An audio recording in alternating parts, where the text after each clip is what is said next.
Goddag og velkommen til TV Grønt Aarhus. Mit navn er Niels Aagaard, og jeg er formand for foreningen Det Fælles Bedste, som har startet disse udsendelser. Vi har startet den, fordi de store naturkriser nu banker så kraftigt på døren, at vi er nødt til at handle. Vi håber, at den slags tv vil brede sig til hele landet, og at flere og flere vil deltage i debatten, for planeten og mennesker som os er i nødstilstand, som FN's klimapanel siger det. Alle udsendelser sendes på lokal-tv og på Det Fælles Bedstes YouTube-kanal, så alle, der er interesserede, kan følge det. Den 18. november 2025, om cirka et halvt år, der har vi kommunalvalg. Her vælger vi de byråd, der skal styre kommunerne i Danmark i de kommende 4 vigtige år frem mod 2030. Og hvad vælger vi så? Vælger vi grønne byråd, der starter omstillingen, eller vælger vi mere af det samme? Det kommer til at afgøre store ting i fremtiden. Jeg vil godt indledningsvis tillade mig at knytte et par ord til selve temaet grønne byråd for at sætte scenen for vores snak. De sidste 40 år er udledningerne af CO2 fra de danske kommuner steget år for år. For alle kommuner har efterstræbt almindelig økonomisk vækst baseret på fossile energi, og nærmest ingen er startet på en egentlig omstilling til bæredygtige lokalsamfund. Det er gået rigtig hårdt ud over biodiversitet, klima og natur. I øjeblikket er vores hav, vores fjorde og indre farvandet stort set døde. Der er næsten ingen fisk, ålegræs er forsvundet, og alt det normale væld af liv, der er ved havbunden, det er væk. Havet dør på grund af de næringsstoffer, der udledes fra vores kemiske landbrug, som skaber iltsvind og havdød. Alt det fantastiske, som vi forbinder med havet, og alt det ydelser, som havet leverer til os, det er dermed også nærmest væk. Og kommunerne har kigget på i årtier og henvist til, at det måtte være statens opgave at gøre noget ved det. Vores biodiversitet har aldrig været ringere, og vi er i gang med det, videnskaben kalder for den 6. masseudryddelse af arter. I Danmark har vi kun 1,6% beskyttet natur, men vi skal inden 2030 op på 30% ifølge FN's biodiversitetsstrategi, som Danmark har underskrevet. Det er ikke noget, vi taler om, nærmest aldrig, men biodiversiteten er en krise så voldsom og så truende i forhold til vores fremtid, at den fuldt ud måler sig med klimakrisen. Her i disse forårsmorgener vågner vi til lyden af en larmende tavshed, hvor der ellers plejer at være livlige fuglestemmer. Store dele af Europas insekter, der skal befrugte vores planter og træer, de er væk, de er døde. 1 million arter ud af, siger man, 8 millioner er truet, og det går hele tiden stadig hurtigere den forkerte vej. Klimakrisen forværres tilsvarende stadig hurtigere. Når den globale økonomi vokser med 3% om året, som det plejer, så fordobler vi den samlede økonomi på 24 år. Dermed fordobles det pres, som vi udøver på planeten, for klimakrisen følger økonomien med dens produktion og forbrug. Mange kommuner skal allerede nu træffe foranstaltninger imod klimakrisens virkninger i form af oversvømmelser. Oversvømmelser, der kommer fra oven, fra regnen, fra neden, fra grundvandet og fra det hav, der omgiver os. Fra oven får vi stigende og hyppigere og mere voldsom regn, fordi stigende temperatur skaber ekstremvejr, og fordi den varmere luft rummer mere vand. Vores hav stiger på grund af opvarmning, og ekstremvejret giver hyppigere stormfloder. Danmark har 8.750 km kystlinje, så vi er ekstremt sårbare på det punkt. Vi har et stigende grundvandsspejl, som allerede i dag står op i mange haver og parker og ødelægger huse, der får vand i kældrene, og det forringer mulighederne for at dyrke vores landbrug. I dag, i 2025, er situationen, at 6 ud af 9 planetære grænser er overskredet. Så omstillingen har aldrig været vigtigere end før. Derfor handler vores tv i dag om grønt byråd. Kan vi vælge byråd, der tager klima- og biodiversitetskrisen alvorligt og i gang sætter omstillingen? Hvad er egentlig kommunernes muligheder i den grønne omstilling? Så vi overhovedet tale om disse ting, når først kommunalvalget går i gang. Mange siger, at så snart man snakker om udfordringerne, så ødelægger det vores håb, og håb skal vi selvfølgelig have. Men hvis vi ikke ved, hvor slemt det står til, og hvilke udfordringer vi står for, og hvor hurtigt vi skal omstille, så ved vi jo heller ikke, hvordan vi skal handle i passende omfang. Og håb uden handling er for mig at se mest af alt romantik, der risikerer at udskyde de nødvendige handlinger. Derfor synes jeg, at vi skal starte med at snakke ærligt og ligeud om de udfordringer, vi står overfor, og så spørge os selv, hvad gør vi så ved det? For dette er det vigtigste kommunalvalg nogensinde. Det er den vigtigste byrådsperiode nogensinde. De første 5 tipping points, de overskrides, når vi permanent overskrider 1,5 grader. Og det sker senest i starten af første halvdel af 2030'erne, og formentlig allerede omkring 2030. Det betyder, at denne byrådsperiode fra 2025 til 2029, at det er der, vi må og skal omstille. Vi er med andre ord nødt til at vælge et byråd med politikere, der tør i gang sætte omstillingen.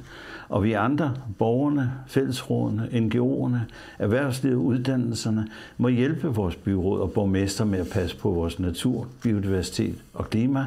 Vi kan ikke overlade det hele til byrådet. Vi må være indstillet på at skulle gøre vores del af arbejdet.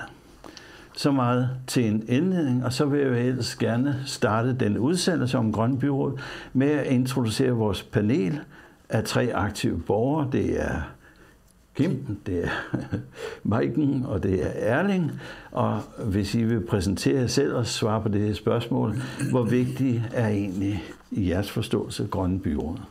Hvis du starter, Maiken. Ja, jeg hedder Maiken, og jeg er en del af den grønne ungdomsbevægelse, og det har jeg været i 3,5 år siden 2021, så det er et godt stykke tid nu. Og så er jeg bygningsdesigningeniør, så jeg har også siddet en masse med bygninger og deres klimaaftryk. Og for at svare på dit spørgsmål, så er Grønne Byråd virkelig vigtigt, også bare i tråd med det, du siger, at vi har ligesom så kort tid nu indtil 2030, hvor vi skal være klimaneutrale. Det er i hvert fald også det, Aarhus Kommune vil. Og så er Grønne Byråd især virkelig vigtigt, fordi at kommunen har en kæmpe rolle i forhold til at sætte rammerne for et samfund, hvor vi som borgere og også til dels virksomheder kan handle bæredygtigt indenfor. Og det er både sådan den måde, vi bor på, og den måde, vi bygger på, og den måde, vi transporterer os på. Så ja, på den måde er Grønne Byråd meget vigtigt. Ja, tak skal du have for det. Hvis du går videre, Kim. Ja, jeg hedder Kim Sørensen, og jeg har en uddannelse blandt inden for biologi og fysik, men lige her i dag der er jeg som aktiv i Bedsteforældrenes Klimaaktion. Og i forhold til, som du siger, med Grønt Byråd, så må jeg sige, lige for tiden står kriserne jo næsten i kø, og det er næsten for det er svært for den grønne dagsorden at komme til ord. Og der har jeg i hvert fald forhåbning om, at i det her byråd både bliver grønne politisk, men også i forhold til det embedsværket, og det kan Søren måske komme lidt mere ind på senere, fordi vi skal også have modige politikere, der er tydelige at gå ind og tage den kamp op, så vi får nogle resultater, for det skal der jo ske inden for de næste 4 år. Helt enig. Ja. Ja, og Erling? Ja, jeg hedder så Erling, og jeg har været med i en byudvikling i det, der hedder Andelssamfundet i Jåshøj. Og der har vi i 35 år forsøgt at lave by, som er mere bæredygtig, både transportmæssigt, men også madmæssigt og energimæssigt. Og det har vi så arbejdet med i 35 år, og jeg er ikke optimistisk, det må jeg sige, med hensyn til i hvert fald, hvis vi fortsætter med de byråd, vi har. Vi må kæmpe for livet ofte. Ja, men tak for det. Og så vil vi fortsætte, som vi plejer. Vi plejer at fortsætte med starte med et oplæg. Og denne her gang har vi inviteret Søren Peschert, der er medlem af Vejle Byråd for Socialdemokratiet, formand for Vejles Natur-, Klima- og Miljøudvalg og tidligere viceborgmester i Vejle. Og vi har bedt dig, fordi vi i 2018 arrangerede et folketræf for et bæredygtigt Danmark i Vejle Kommune. Og i den forbindelse talte vi med dig som viceborgmester, og du sagde en masse spændende ting om, hvordan vi kan omstille, og hvordan kommunerne kan gå ind i omstillingen med virkelig vigtige skridt. Og du formulerede en overskrift til det hele, som jeg altid har gået og tænkt på siden. Den siger noget i retning af, i forhold til den grønne omstilling, jamen, så kan kommunerne gå forrest og inspirere, i stedet for at gå bagerst.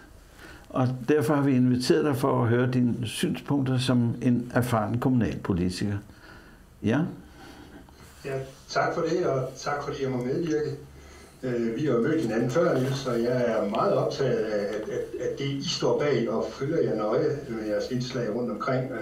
Og det er jo det, der skal til, han har sagt. Det er jo sådan nogle samlinger, som dem i det panel, jeg har sat sammen i dag, der skal til, hvis vi for alvor skal forvalte de der modige politikere, der skal gå foran og vise vejen for et i øvrigt dygtigt embedsværk, som jo bare gør det, som politikerne sætter rammen for. Jeg hedder Søren Peschert, jeg er formand for Vejle Kommunes Klima-, Natur- og Miljøudvalg, og til daglig arbejder ved Energinet, hvor jeg arbejder med den overordnede energiinfrastruktur. Så sådan, både i mit politiske virke og mit daglige virke er det her med grønt Danmark, og sådan noget, det er virkelig noget, der er kommet på dagsordenen. Personligt startede min grønne rejse i politik helt tilbage i tiden. Altså, jeg har jo været med i rigtig mange år, men selvom jeg har været med i mange år, så står vi jo stadigvæk på skuldrene af nogle, synes jeg, fornuftige beslutninger, der blev truffet tidligere i Vejle. I mit hoved har Vejle været en af forgangskommunerne, når det handler om den grønne dagsorden. Dengang grønt bare var genanvendelse og ressourceudnyttelse, og dengang grønt bare var den måde, vi passede på vores natur på. Nu er den grønne dagsorden jo blevet en helt anden. Og jeg er helt enig i oplægget om, at de næste 4 år det bliver de vigtigste, fordi det her, det skal bare ændres. Og det kan ændres, og det er jo også derfor, jeg blev inviteret, fordi jeg fik sagt noget klogt tilbage i 18. Det sker jo en gang imellem, at politikere får sagt noget klogt til det med, at som kommune kan vi faktisk mere, end vi lige tror.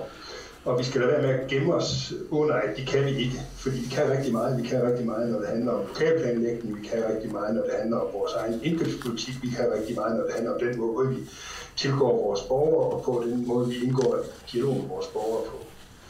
Der, hvor vi er kommet til lige nu i Vejle, det er jo der, hvor vi er ved at være i mål med, hvad kan man sige, det som vi selv kan som virksomhed, fordi vi kun fylder en ganske beskeden del af sådan, hvad kan man sige, omsætningen og dermed også klimaomsætningen i vores kommune. Nu er vi sådan blevet meget skarpere på at arbejde med vores borgere om adfærd og det der med at ændre den måde, vi tilgår verden på ved et nyt fænomen, der hedder borgerting, som jeg håber, vi kan komme ind på i snakken senere.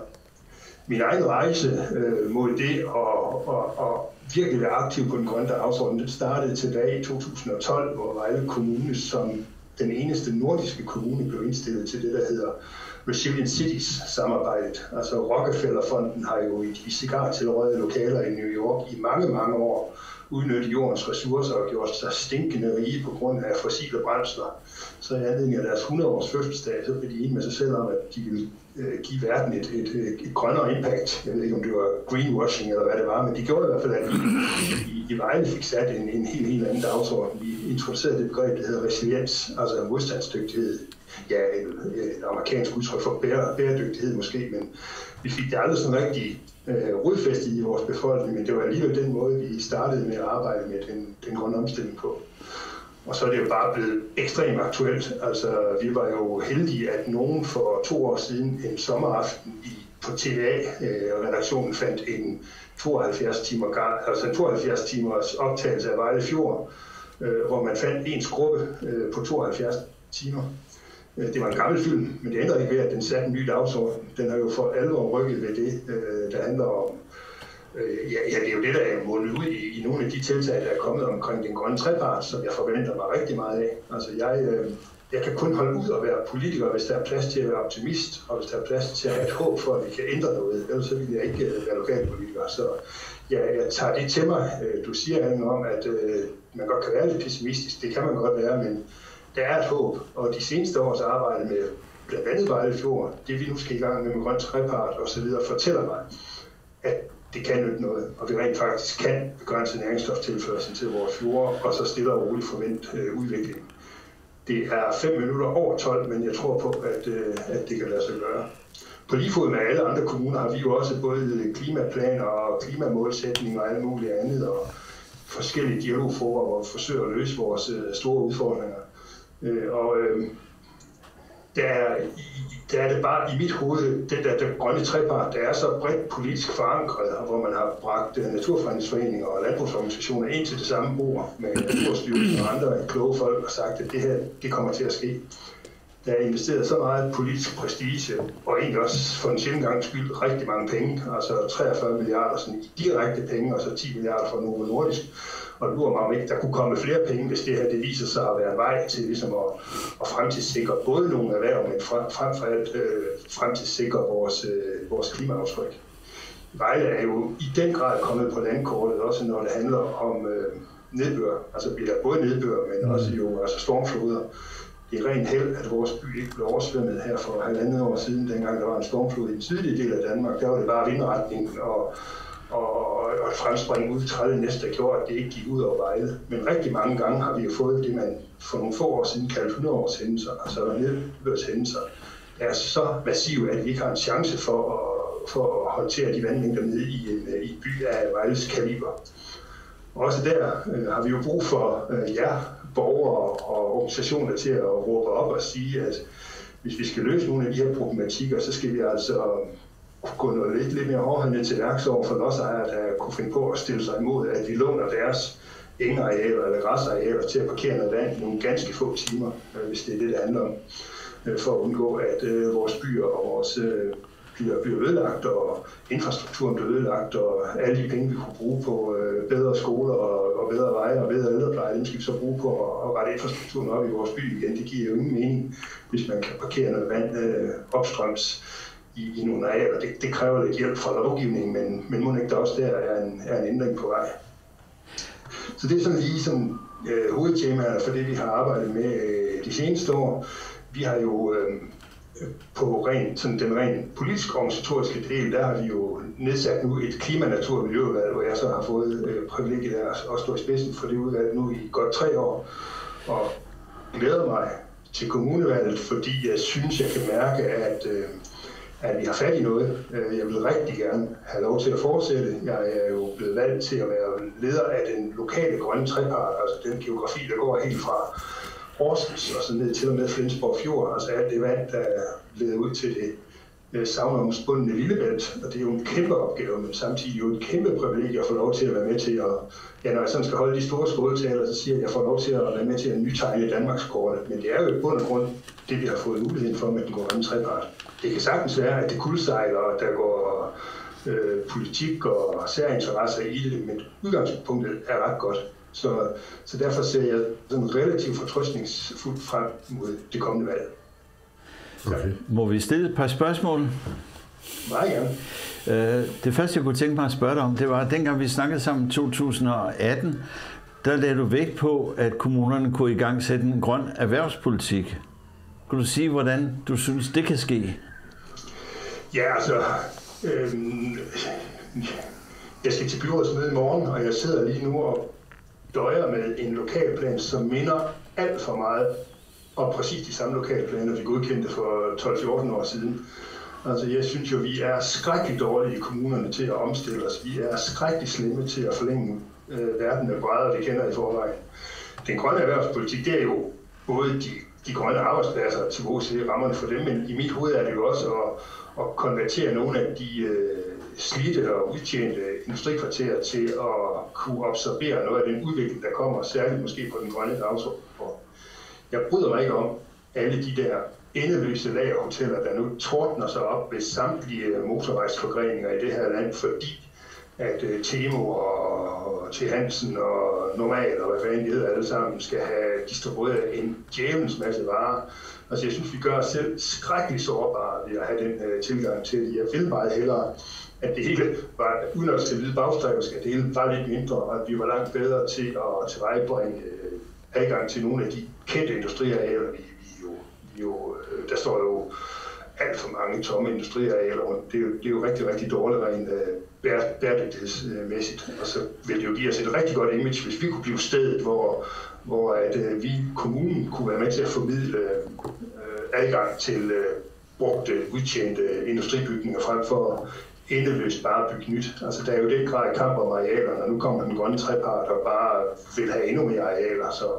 Så det er et af de temaer, som bliver meget relevant i det kommunevalg, der kommer nu, det er, at vi skal stoppe den der endeløse erhvervsudbygning langs motorvejen, de der kæmpe lagerhoteller. Og hvad kunne det være for nogle grønne erhverv, man satte i gang? Kunne du nævne nogle eksempler på det?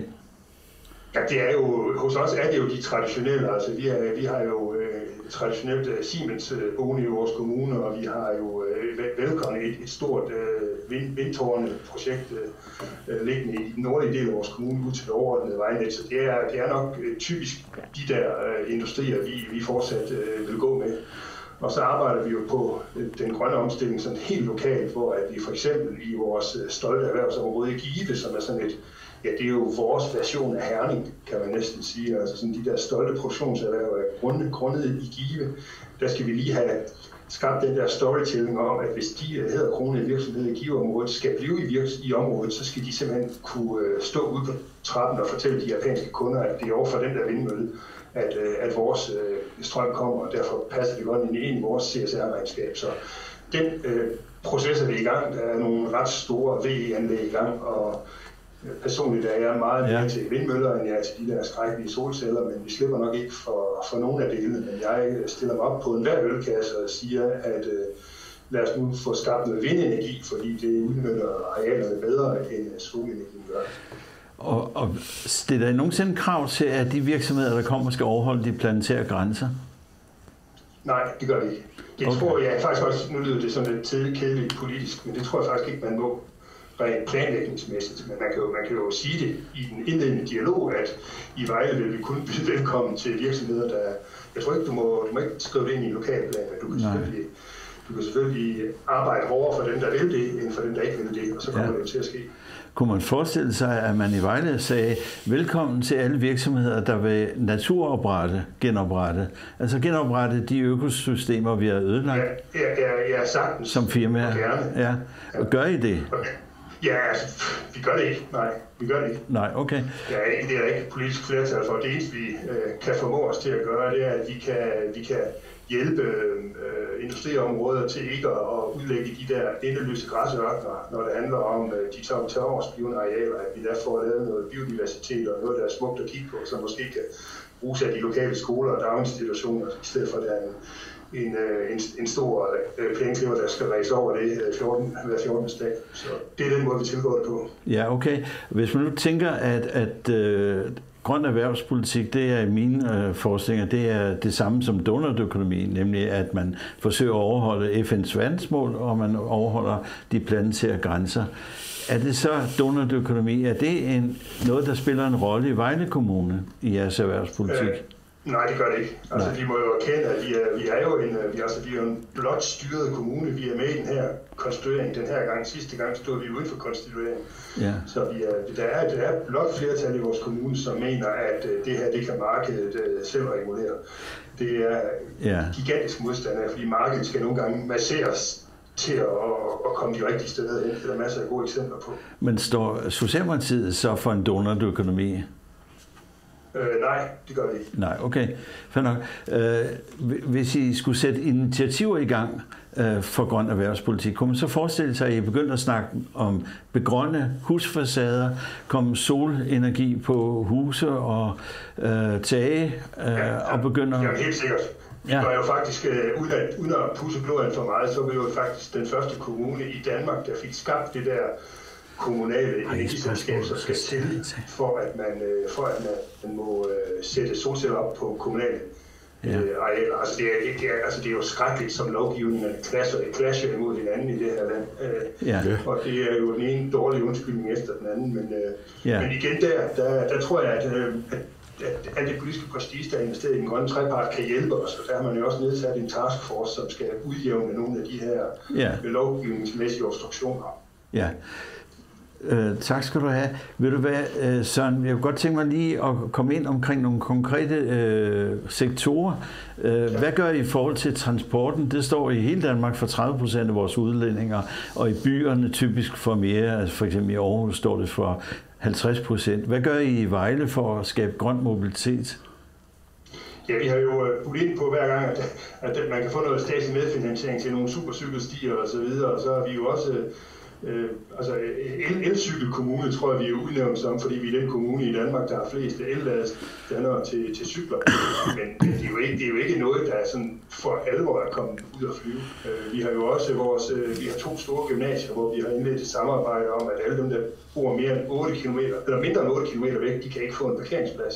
Til gengæld kan de få lov til at låne en elcykel. Altså sådan ligesom for at nudge til, at de skal lade være med at bruge bilen hver gang. Og så har vi jo relativt gode cykelveje, bortset fra, at Vejle ligger topografisk, som Vejle by gør, altså for enden af i bunden af en dal, og dem er der rigtig mange, der skal op ad bakke, når de skal hjem fra byen. Og det, der skal noget elcykelværk til, for at det for alvor kommer til at rykke, og det har vi så jo ved alle givende lejligheder understøttet, og nu er vi så i gang med det initiativ sammen med vores undervisningsinstitutioner og sikre, at cykelstier og cykelparkering og cykelopladning og sådan noget, det i hvert fald fungerer.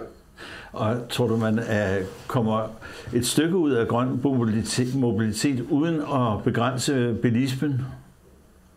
Og hvordan kunne man begrænse bilismen? Ja, så skal man jo begrænse bilismen. Det er jo også en måde at regulere den måde, man kan komme af med sin bil på. Altså der er vi jo begyndt at flytte bilparkeringerne ud i parkeringshus, og det altså lige netop på de der punkter, der er Vejle lidt meget en provinsby. Vi vil ellers gerne bryste os af at være både international og den lille frække storby. Men rigtig mange vejlenser vil stadigvæk gerne have deres bil med hen til deres opgang, så det arbejder vi lidt med at nudge, sådan at det ikke at det er cyklen, der bliver det foretrukne transportmiddel. Ja. Søren, jeg tænker også lige på det her med, at du snakker om rød og blå, og at det får I ikke de blå med på, sagde du lige før. Jeg tænker, at det her er jo grønt. Altså, vi har jo en fremtid, vi snakker ind i. Der tænker jeg, det må være noget fælles, uanset hvilken politisk farve du måtte have. Og de ting, du taler om her, kunne man ikke tale dem ind på en måde, så det ikke handler om rød og blå, men det handler om den fremtiden. Nu var det var alene af hensyn til erhvervspolitik. Okay. Jeg fik udtalt mig sådan lidt kluntet der, for ellers er der jo, der er virkelig i den grad en grøn dagsorden. Altså, det er der, og den skiller sig heldigvis væk fra partifarver, kan man sige. Så, jamen, en af de der regnhændelser, altså 2 gange 30 cm vand i gaderne inden for 3 måneder, det får de fleste til at tænke over, at der er nok noget om snakken med, at vi skal noget andet. Og ja, vi skal hindre, at det sker, men der går jo rigtig mange år, inden vi ser effekten af de handlinger. Og mens det sker, skal vi så på en eller anden måde tilvejebringe en dagligdag, hvor vi kan holde ud at være her. Ja, det. Søren, jeg skal jo lige spørge dig om noget, fordi at...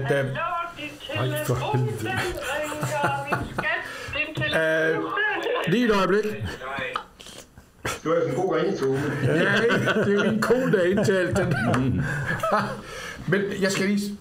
Søren, det der med optimismen, og det er du ret i, men skal ikke sidde her og være en masse pessimisme, det kommer man ingen vej med. Og der må jeg sige, Søren, jeg synes, du har rigtig meget optimisme, og det kan godt give noget håb, det der, at du kan, at den der optimisme, du står med, at den kan flytte noget.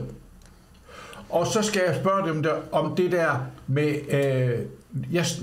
vores lille by, den står i det der med lokalplanen. Og den lokalplan, den bærer slet ikke præg af, at vores lille by har lagt der i 35 år og har spekuleret i alle mulige alternative måder at bygge og bo og leve på. Og det hørte jeg lidt dig sige. Hvordan kan det være? Jamen det er fordi, at vi lokalpolitikere kan jo godt lide at bestemme og designe, men lokalplaner er bare ikke særlig velegnede til det. Altså der er rigtig mange eksempler på, at lokalplaner, også fordi vores planlæggere, de er jo også bare mennesker, han har sagt, og de har også travlt og alt muligt andet, så de forsøger at lokke os, det lyder forkert, men overbevise os om, at det er rigtigt at gå den og den vej. Altså jeg er undervejs i mit politiske virke blevet så klog at jeg vil hellere vedtage en lidt mindre lokalplan for så at få sat en fornuftig ramme omkring det område, end at vedtage sådan nogle kæmpe store lokalplaner, som det jeg sidder og degner med lige nu, fordi vi skal behandle den i morgen. Fordi der kan bare nå at ske så meget inden om 25 år, når hele det lokalplanområde det er udbygget. Jeg ved ikke hos jer, men rigtig mange steder hos os, der har vi endeløse rækker af de der kedelige udlejningsejendomme, som bare ligger sådan en dobbelthus eller trippelhus. Næsten som sådan nogle... det bliver jo fremtidens ghettoer, hvis ikke vi tænker os godt om den måde, vi får indrettet vores byer på. Og vi har jo også, hos os har vi også lavet tiny houses, men også for tiny houses er det utroligt svært at regulere det via en lokalplan. Vi skal være meget, meget mere modige, og så skal vi være indstillet på meget mere arbejde ved at planlægge i nogle mindre klumper, der kan bringe os derhen, hvor vi gerne vil. Jeg skal lige spørge om sidste. Okay. Hvad er det for nogle modige politikere, du snakker om der, Søren? Hvor finder vi dem hen? Det er nogen, der tør at gå op mod, gå op mod folkestrømmen. Ja. Altså, jeg ved ikke, om I har hørt om det der, jeg tror, det hedder borgerting, eller hvad det hedder, ja. Som We Do Democracy, de der processer, de kører. Der var jeg med i sådan et landsdækkende, det var noget EU-halløj, hvor at de der medlemmer af det der borgerting, de ønskede sig, det var egentlig modige politikere. Altså politikere, der turer og stå der på ølkassen, også når det blæser, og som turer og tænke lidt mere end 4 år frem. Altså, det er jo ikke... I skal ikke tro, at det er nemt at komme ud i et eller andet lokalområde nu her, 6 måneder før et valg, eller 5 måneder før et valg, og fortælle, at her synes jeg, at der skal stå 180 meter høje vindmøller, fordi topografien er rigtig, og det vil blive godt for jer. Altså, tro mig når jeg forsøger at forklare jer, at det bliver godt for jer, fordi I er med til at redde jeres hæderkronede lokale virksomheder. Ja. Det er ikke nemt. Nej. Det kan godt lade sig gøre. Ja. Og du vil, Maiken, godt sige noget? Ja, så har jeg lige 2 spørgsmål. I forhold til det, du lige sagde nu her. Altså, prøver I så at gøre sådan noget med, eller det sagde du måske lidt, at borgerne i det lille område så vil få gavn af de vindmøller, eller sådan det... Ja. Altså, det er jo næsten det værste, men det er jo det der, når der kommer penge blandt mennesker, det kan ødelægge alle forhold. Det tror jeg da godt, vi kender lidt til. Men der er jo rigtig mange penge i de der grønne puljer, og nogen kalder dem jo bare hold kæft-bolcher for, at et lokalområde skal tage imod noget grøn omstilling. Andre ser det jo reelt som en mulighed for at skabe noget af den livskraft i vores lokalområde. Og ja, så skal man tåle, at der står en vindmølle 4 km væk, som er 180 meter høj, som nogle få dage om året kommer med et skyggekast, men som du nok sjældent hører, fordi der går en motorvej forbi alligevel. Altså det er de der, man ligesom skal veje op mod hinanden og så sige, det her, det kom med en pris, men det gav os også et eller andet til vores lokalområde. Og der er jo, altså, det projekt, vi taler om nu, det er jo 40 millioner kroner. Altså det kan man jo trods alt lave en del borgerdrevet aktivitet for 40 millioner kroner. Så der er, det er blandt andet det, siger jeg. Fedt. Jo, og så var der lige noget andet, fordi jeg har tænkt meget over det her med, at, at udstykning af grunde for kommunen, det finansierer en masse, især i Aarhus Kommune. Altså sådan også bare, at så er det derfor, de bygger en kæmpe ny etagebolig eller byggeri, fordi så kan de få en masse penge ind til at finansiere noget andet. Eller sådan, hvad gør I med det? Eller sådan, er det også den måde, det foregår på i Vejle, og er der en anden måde, man kan gøre det på, hvis nu vi skal stoppe med at bygge nyt? Ja, det taler jo rigtig godt ind i den der vækstdagsorden. Altså det der, altså, i mange kommuner, der brystede Vejle Kommune, så er en af de kommuner, der vækstede mest, når det handler om befolkningstilvækst. Men er det overhovedet den rigtige måde at veje det på? Det kan man jo godt diskutere. Jeg taler ikke for stagnation, jeg taler heller ikke for, at vi skal nægte folk at flytte til Vejle, hvis de gerne vil flytte til Vejle. Det er der heldigvis mange, der gerne vil. Men jeg synes bare, at man skal have en mere nuanceret tilgang til det der med vækst, og så skal man jo sikre sig, at de der basale ting som skoler og børnehaver og fritidsaktiviteter, sådan at det på en eller anden måde kan følge med. Og det er vi ikke ret gode til. Altså det er vi simpelthen bare ikke ret gode til i Vejle. Der tror jeg, der skal et andet, altså alt skal ikke gå op i partifarve, men der tror jeg, der skal et andet politisk flertal til for at vægte værdien af det, og så at vi kærer os mere om de mennesker, der bor i forvejen, end vi kærer os om at få borger nummer 125.000 til at flytte hertil. Og hvorfor skal vi konkurrere mod Esbjerg, og hvorfor skal vi konkurrere mod Kolding? Hvis folk vil bo i Vejle, så er det fint med mig, men jeg vil bare ikke deltage i det der overophedede konkurrencespørgsmål med mine nabokommuner. Jeg synes rigtig mange andre steder er fantastiske steder at være. Her lokalt i sådan en lidt underlig størrelse som Vejle er, der taler man jo også meget om at fastholde de unge mennesker og alt sådan noget, og fastholde dem, der kommer fra Vejle. Jeg synes, det er en helt forkert tilgang. Jeg synes jo, folk skal ud og mærke verden, og så vil de hellere gerne komme tilbage igen, men jeg vil hellere, altså inklusive mine egne børn, jeg vil være rigtig træt af, hvis de boede lige hen om hjørnet. Jeg vil da gerne til Paris besøge den ene, og til København og besøge den anden, og så håber jeg, at der sker et eller andet om 15 år eller et eller andet. Men altså det der med at se lidt mere nuanceret på begrebet vækst, det er der også meget politik. Ja. Og Kim? Ja, Søren, jeg er med på, at du gerne vil genvælges her til november her, det forstår jeg jo godt. Og i den forbindelse, Søren, så tænker jeg, at vores demokrati, vi snakker om 4 år, der skulle gerne ske noget de næste 4 år. Jeg ved godt, du lige nu har lænet op af en trepart. Man kan diskutere, hvor meget der er i den i virkeligheden. Vi har jo travlt, Søren. Der er meget, vi skal nå. Og det, jeg tænker, nu snakker du vindmøller, så igen, du vil gerne vælges. Jeg tænker, at de kunne sagtens stå langs med motorvejene. Du snakker solceller, de kunne sagtens komme op på tagene. Vi kunne få mere natur og så videre. På den lange bane, så ved vi egentlig godt, hvad der vil være sundt for os. Men vi har et demokrati, som gør, at vi skal vælges for 4 år. Og der tager også lidt i borgerting i virkeligheden, som er noget andet. Vi har jo lige nu nogle systemer, som spænder lidt ben for det, vi står foran, hvor vi har travlt. Det er egentlig det, jeg godt vil have til at reflektere lidt over, Søren. Ja og nej, vil jeg sige. Altså, fordi vi har heldigvis også nogle kloge borgere. Altså, hvis man griber de her processer rigtigt an, så kan man godt, og det er ikke noget med at tryllebinde borgerne eller komme borgerne blå i øjnene. De fleste mennesker kan faktisk godt, hvis man indgår i sådan nogle nuancerede debatter, finde ud af at diskutere det her på en ordentlig måde, og så opnå en eller anden form for tillid til nogle politikere, som så måske er værd at vælge. Altså, men I har da fuldstændig ret. Altså, det er jo sådan, det er. Nu har det firma, som jeg selv sidder i, Energinet, har jo så kortsluttet alle de her processer ved at beslutte sig for sådan noget fast-track-system, fordi nu er vi sgu nødt til at være ligeglade med borgerne, fordi nu skal det gå noget stærkere det her, så nu skal vi have sat mere højspænding og flere luftledninger og flere transformerstationer op, og det kan ikke tåle. Det kan simpelthen ikke afvente demokratiske processer, fordi så når vi ikke. Så det kommer til at skal gå rigtig, rigtig stærkt det her, men jeg mener ikke, vi behøver at tabe ordentligheden undervejs. Godt. Et sidste spørgsmål, Søren. Det handler om, hvis vi skal lytte til klimavidenskaben, og det går ud fra, at du er enig med, at vi skal, så er det jo en bestemte mængder CO2, vi kan tillade os at udlede. Det er nogle bestemte ting, vi skal gøre for at genskabe naturen og bevare biodiversiteten. Altså, vi har en lang række dagsordner, som knivskarpt siger, hvad vi skal gøre. Og alle kommuner lader som om, der ikke er denne her viden fra klimavidenskaben og de andre videnskaber. Kunne man forestille sig, at kommunalpolitik i stigende grad implementerer al den her viden og siger, okay, vi skal nå de her mål for CO2, de her mål for transporten, de her mål for byggeriet, og gå ud til borgerne og siger, at det er de mål, vi er nødt til at efterleve, hvis vi skal overleve som menneskehed. Kunne man forestille sig det? Det synes jeg så set godt, man kan, og i al beskedenhed, så er det jo også det, hver eneste kommune i Danmark har i deres klimaplan, ikke også? Det er jo 0 og minus i 50 og sådan noget.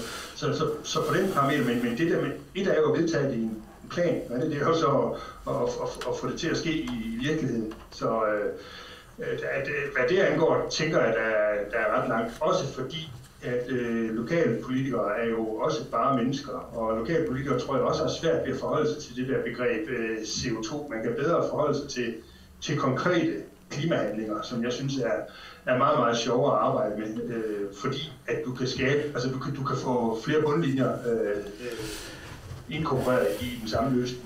Jo, hvis man nu skulle være konkret, så er der lige kommet en forskningsrapport, der siger, at hvis vi skal overholde de planetære grænser i forhold til byggeriet, så skal vi faktisk stoppe 4 ud af 5 nybyggerier. Det er jo meget konkret at tage på, og det kunne man jo så implementere i Vejle. Kunne du være interesseret i at forsvare det? Ja, så skal det være med genanvendelses. Jeg vil ikke, altså så skulle vi jo holde op med at lave lokalplaner, så er der rigtig mange ting, vi skal holde op med. Så det tror jeg desværre ikke kommer til at ske. Nej, det tror jeg ikke. Det er jo egentlig også glimrende i dit eget oplæg. Så skal det være fordi, at vi i langt højere grad til gode ser genanvendelse af byggematerialer, altså tiny house projekter og reformering af tidligere bebyggelse til, altså industribebyggelse til beboelse, eller hvad ved jeg. Altså, jeg ser ikke for mig nogle lokale politikere, der siger direkte nej tak til tilflytning. Men er det ikke netop det, Grønne Byråd går ud på, at vi siger det, vi er nødt til at gøre for at skabe en klode, der er til at leve på i fremtiden? Eller skal vi bare... det kan man i min bog godt gøre ved genanvendelse, i stedet for ved at lade være med at bygge 4 ud af 5 huse, fordi det er det samme som at sige, at ingen må flyve mere. Og det er fint nok, at vi ikke flyver, men vi er nødt til at arbejde benhårdt på og få tilvejebragt noget grønt brændstof, der sikrer, at den udlængsel mennesker har, den på en eller anden måde kan finde en balance mellem det at flyve, og så skal der nogle højere afgifter på, indtil vi er der. Tak skal du have. Og det sidste spørgsmål? Jamen, det er jo bare lige, Søren, at det der med at flytte til byerne og alt det der skulle du bare vide, at Aarhus, de ville gerne tømme Vejle by uden at blinke, hvis de kunne komme afsted med det. Det skal du vide, dem konkurrerer du med. Jamen, jeg ved det godt. Altså, nu sidder jeg selv her i sådan et relativt nybygget, dog altså, urbaniseringen har taget fat i mig. Jeg boede ude på 450 kvadratmeter ude på et skønt landsted. Det var bare for stort, da børnene flyttede. Nu bor jeg i Tejnit, i 80 kvadratmeter i hus sammen med 70 andre mennesker, og det kan på en eller anden måde jo også noget. Så ja, urbaniseringen, den er kommet for at blive. Det man skal sikre sig, det er jo så, at de andre, det samfund, som du for eksempel har været med til at starte op, at der så også er en vej for de folk, der gerne vil bo på den måde, fordi vi skal ikke ensrette, vi skal hylde mangfoldigheden. Ja, men det er egentlig, det er jo den der konkurrence mellem byerne. Ja, skrækkeligt. Ja. Til sidste år, der var der 10.000 ledige boliger i Aarhus. De er væk i dag. Hvor må de folk, de mangler hen i dag? Ja. Ja. Ved I hvad? Vi er desværre nødt til at begynde at afslutte her. Har du en sidste bemærkning, Søren? Nej, altså den der, jeg tror også, jeg sagde det før, den der evindelige konkurrence mellem byerne, jeg køber slet ikke ind i den dagsorden. Jeg elsker forskelligheden i det her land. Jeg er bekymret for nogle af vores yderdistrikter, fordi vores belåningssystem er, som det er, og nogle steder er det bare vanskeligt at tilvejebringe en fornøden sammenhængskraft med den kollektive trafik. Det er bare, altså, vi har ikke løst det. Vi har ellers stillet alverdens elcykler, delbilordninger, frie busser, gratis bustransport og alt muligt andet til rådighed. Vi har ikke knækket koden, når det handler om, at de, der er i den vestlige del af vores kommune, føler sig lige så godt behandlet, som vi, der er heldige at bo herinde i Midtbyen. Ja. Nej. Okay, tak skal du have, Søren. Tak for din tid, tak for dit oplæg. Lad os følges hen mod den grønne omstilling videre frem. Meget gerne, Niels, og hils rødderne. Ja, det skal jeg gøre. Det er godt, du. Hej. Hej. Hej. Ja, godt. Det her oplæg, som en ting, som politikere siger om at lave grønne byråd og lave grønne kommuner, hvad får det jer til at tænke på, hvis man nu starter her, Kim? Jamen, jeg synes, jeg hører, hvor svært det er. Jeg synes jo samtidig med, at han gerne vil, og det er al ære for det, at der er nogle politikere, der har nogle værdier, så hører jeg ham også samtidig sige, hvor svært det er. Og det er svært, det benspænd, det er jo det, vi sidder i, og det er jo det, vi sidder også i her. Hvordan kan vi få et byråd, der både kan være grønt og også kan arbejde med den grønne dagsorden?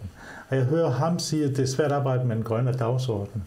Og det har jeg tænkt meget over selv også. Hvad er det egentlig, der skal til i forhold til det? Og ikke fordi jeg har nogen speciel løsning på det, men jeg kan godt se nogle af benspændene i det. Jeg nævner også nogle enkelte her, da jeg spurgte ham. Så det er for mig til at tænke over, det er jo lige præcis det her grønne byråd, og de folk, der sidder der og gerne vil noget, for de kommer ind, fordi de gerne vil noget, men de bliver også fanget ind i et politisk spil, hvor det bliver svært for dem. Der er mange benspænd i det politiske system. Det kender vi også her i Aarhus Byråd på forskellige vis. Vi har havneudvidelse og andre ting. Så på den måde, så jeg er ikke særlig konkret i mit svar lige nu, men sådan overordnet set, så synes jeg egentlig, vi får præsenteret nu, at der er nogle problemer med det her, og vi har travlt, det er derfor, jeg spurgte ind til det. Jeg kunne godt tænke mig lige også at spørge nogle af andre, hvad I lige sådan umiddelbart tænker efter hans indlæg. Ja, præcis. Jamen, jeg kunne da godt, altså, det kunne jeg også godt høre, det der. Men jeg kunne også godt,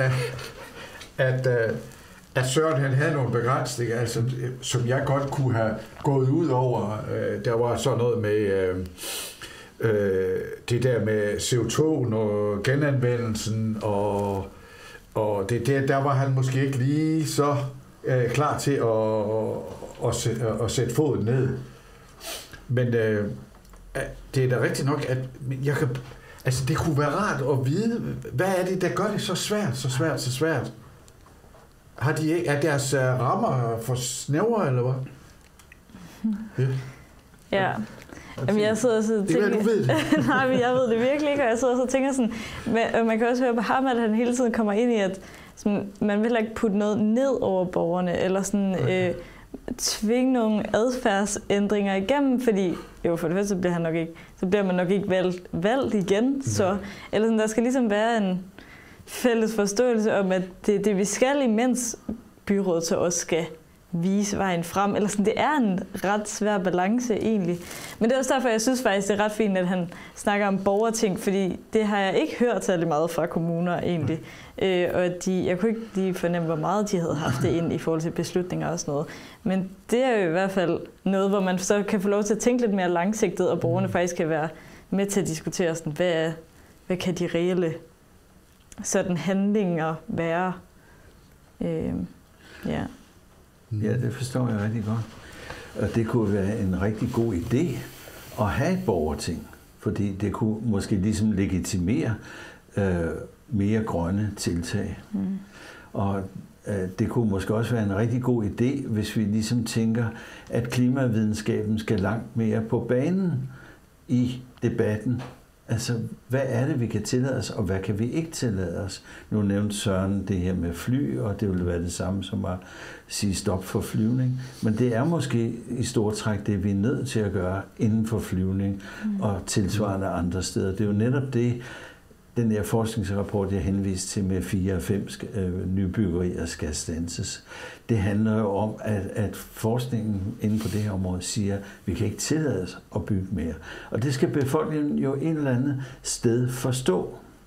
Så vi er jo også nødt til at formidle vores viden på en anden måde til befolkningen.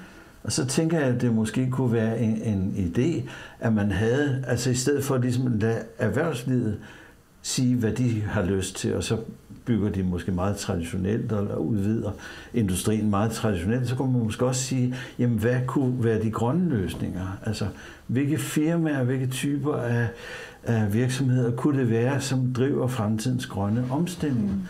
Og så kunne vi jo være first movers, som det hedder, altså og opnå de fordele, der er ved at være de første, der gør noget. Og ved at være de første, så kunne man måske ligesom inspirere andre til at gøre noget tilsvarende, og se, at der kan også være penge og jobs og alt muligt i den grønne omstilling. Det er nok også nødvendigt at få helt almindelige mennesker til at se det. Jeg tror sådan et byråd, de er slet bange for, hvis nu de står med et stort erhvervsfirma eller et eller andet der, og at de begynder at stille nogle krav til dem, at så flytter de til Randers, eller til Silkeborg, eller nogle andre steder. Ja. Og det tror jeg, det begrænser, hvad man kan stille af krav til folk. Og der burde det jo være et eller andet overordnet, som kunne styre det noget bedre. Ja. Og hvorfor skal det hele også ligge i Aarhus? Måske kunne det også være, nu kommer jeg så fra Hjortshøj, måske kunne noget af det også være i Hjortshøj, så alle skal ikke flytte til Aarhus, eller transportere sig til Aarhus. Jo. Ja, men altså, ja. Jeg synes, at den der konkurrence byerne imellem, den bærer ikke det rigtige vej. Det er da 100% sikkert. Nej, og sådan direkte forlængelse med det og konkurrence sådan mellem byerne imellem, at sådan, jeg forestiller mig, at der ligesom er nogle samtaler imellem kommunerne, eller der burde ligesom være nogle, jeg tænker, at der er jo sådan kommunernes landsforening og sådan noget, at hvis det blev en større samtale, at de skulle finde nogle løsninger sammen, så det ikke galt om at stjæle virksomhederne fra hinanden, eller stjæle borgerne fra hinanden, eller whatever. Altså sådan, fordi jeg tænker, at de fleste kommuner godt kan se, at det ikke er holdbart og bæredygtigt, at det er den måde, det fungerer på. Der er meget enig med dig. Vi skal have decentraliseret, og det kræver, at vi har politikere, som du siger, Kommunernes Landsforening og andre, der går ind og ser, hvad er det her land, hvordan er det, vi godt kunne tænke os fordelingen i det her land. Og hvis man politisk, det er jo politisk skabt, den virkelighed, vi sidder i, så det kan man jo også ændre på. Så vi skal have politikere, der er modige og tør ændre de systemer, som de også selv sidder i. Fordi sådan en ting som det her med boliger, som du siger, jeg sidder også i en kommune, hvor at alle kommuner vil jo gerne have udstykket, fordi udstykning det er lige med penge. Og penge er jo det handler om, for penge er lige med magt. Altså, vi er jo inde og rører nogle grundstrukturer i det her samfund, som du selv siger med flyvning og andre ting. Det er jo nogle grundsystemer i den der vækstparadigme, vi lever i, som vi skal ind og have skruet ved, og der skal være befolkningen med os til at forstå det. Ja. Det var stadig. Jo, altså, og jeg tror, det er fuldstændig afgørende, det du siger her, at få befolkningen med. Fordi så længe befolkningen ikke er med, så længe de ved deres egne biler og alt det der, så længe tør politikerne ikke at gøre noget, der ligesom er den grønne omstilling, fordi så risikerer de ikke er der efter næste kommunalvalg. Og det er jo egentlig meget forståeligt. Så vi skal have en anden form for dialog mellem befolkningen og forskningen og politikerne og erhvervslivet, hvor vi ligesom sætter os sammen, så at sige alle sammen, lokalt i en kommune og centralt på hele landet, og så begynder at sige, hvordan kan vi i virkeligheden i gang sætte den her omstilling. Og det er måske også det, han nævnte med det her borgerting, altså We Do Democracy, det som den forening hedder, der laver de her ting. Jamen, de forsøger netop at skabe dialoger og samtaler. Det går bare alt for langsomt, og vi har ikke råd til den tid, det tager. Men hvis det er okay, så kunne jeg godt tænke mig at gå en anden vej rundt om det, vi snakker om nu. Nemlig, hvis vi et øjeblik forestiller os, at I repræsenterede en indflydelse i byrådet, altså et parti, der havde flertal, eller hvis I havde magt, som I har agt, hvad vil du, Maiken, så spørger de andre bagefter, gøre for at få et grønt byråd? Jamen, jeg tror først og fremmest, altså ligesom vi også har snakket meget om borgerne nu, jeg vil inddrage borgerne i de vigtige beslutninger og ligesom klæde dem på med både videnskab og al den nye viden og også erfaringer fra praksis, og især klimavidenskaben, i forhold til at få dem til at bidrage med nogle løsninger. Så tror jeg vil egentlig stoppe op og lige sådan, altså det hele går så hurtigt. Vi bygger, og vi udvider alt muligt, eller sådan, altså stoppe op og se på det hele fra et større perspektiv. Vi har jo så heller ikke så meget tid, så det gælder også om at få udbygget elnettet og udbygget, vindenergi og solenergi, så vi kan omstille hele vores energiforsyning så hurtigt som muligt, men have borgerne med og have dem med om over beslutninger. Men det er selvfølgelig en svær ting, fordi så går det langsommere, når det er en demokratisk proces. Og så vil jeg se på, hvordan de økonomiske modeller, hvordan vi kan vægte klima, altså planeten og trivsel af menneskerne lige så højt, som vi vægter BNP, fordi det er ligesom der, vi kigger hen lige nu kun. Som, det vil sige en anden form for væksttankegang, som ikke er den traditionelle BNP, men vækst i trivsel, vækst i økosystemer, med vækst i andre parametre end lige præcis cool cash. Ja, og jeg tror virkelig på, at når vi kigger på den her lidt mere, det kan godt være, at vi ikke skal bygge særlig mange nye bygninger, men så kan vi kigge på, hvordan kan vi dele bygninger op, hvordan kan vi renovere bygninger, og sådan. Jeg tror stadigvæk, der ligger mange jobs i det, eller sådan der. Vi kommer til at skulle ændre på en masse ting, eller sådan adfærdsmæssigt, men ikke nødvendigvis til det dårligere. Nej, men det er jo fuldstændig, hvad klimavidenskaben siger, at vi skal gøre alting radikalt anderledes. Ikke?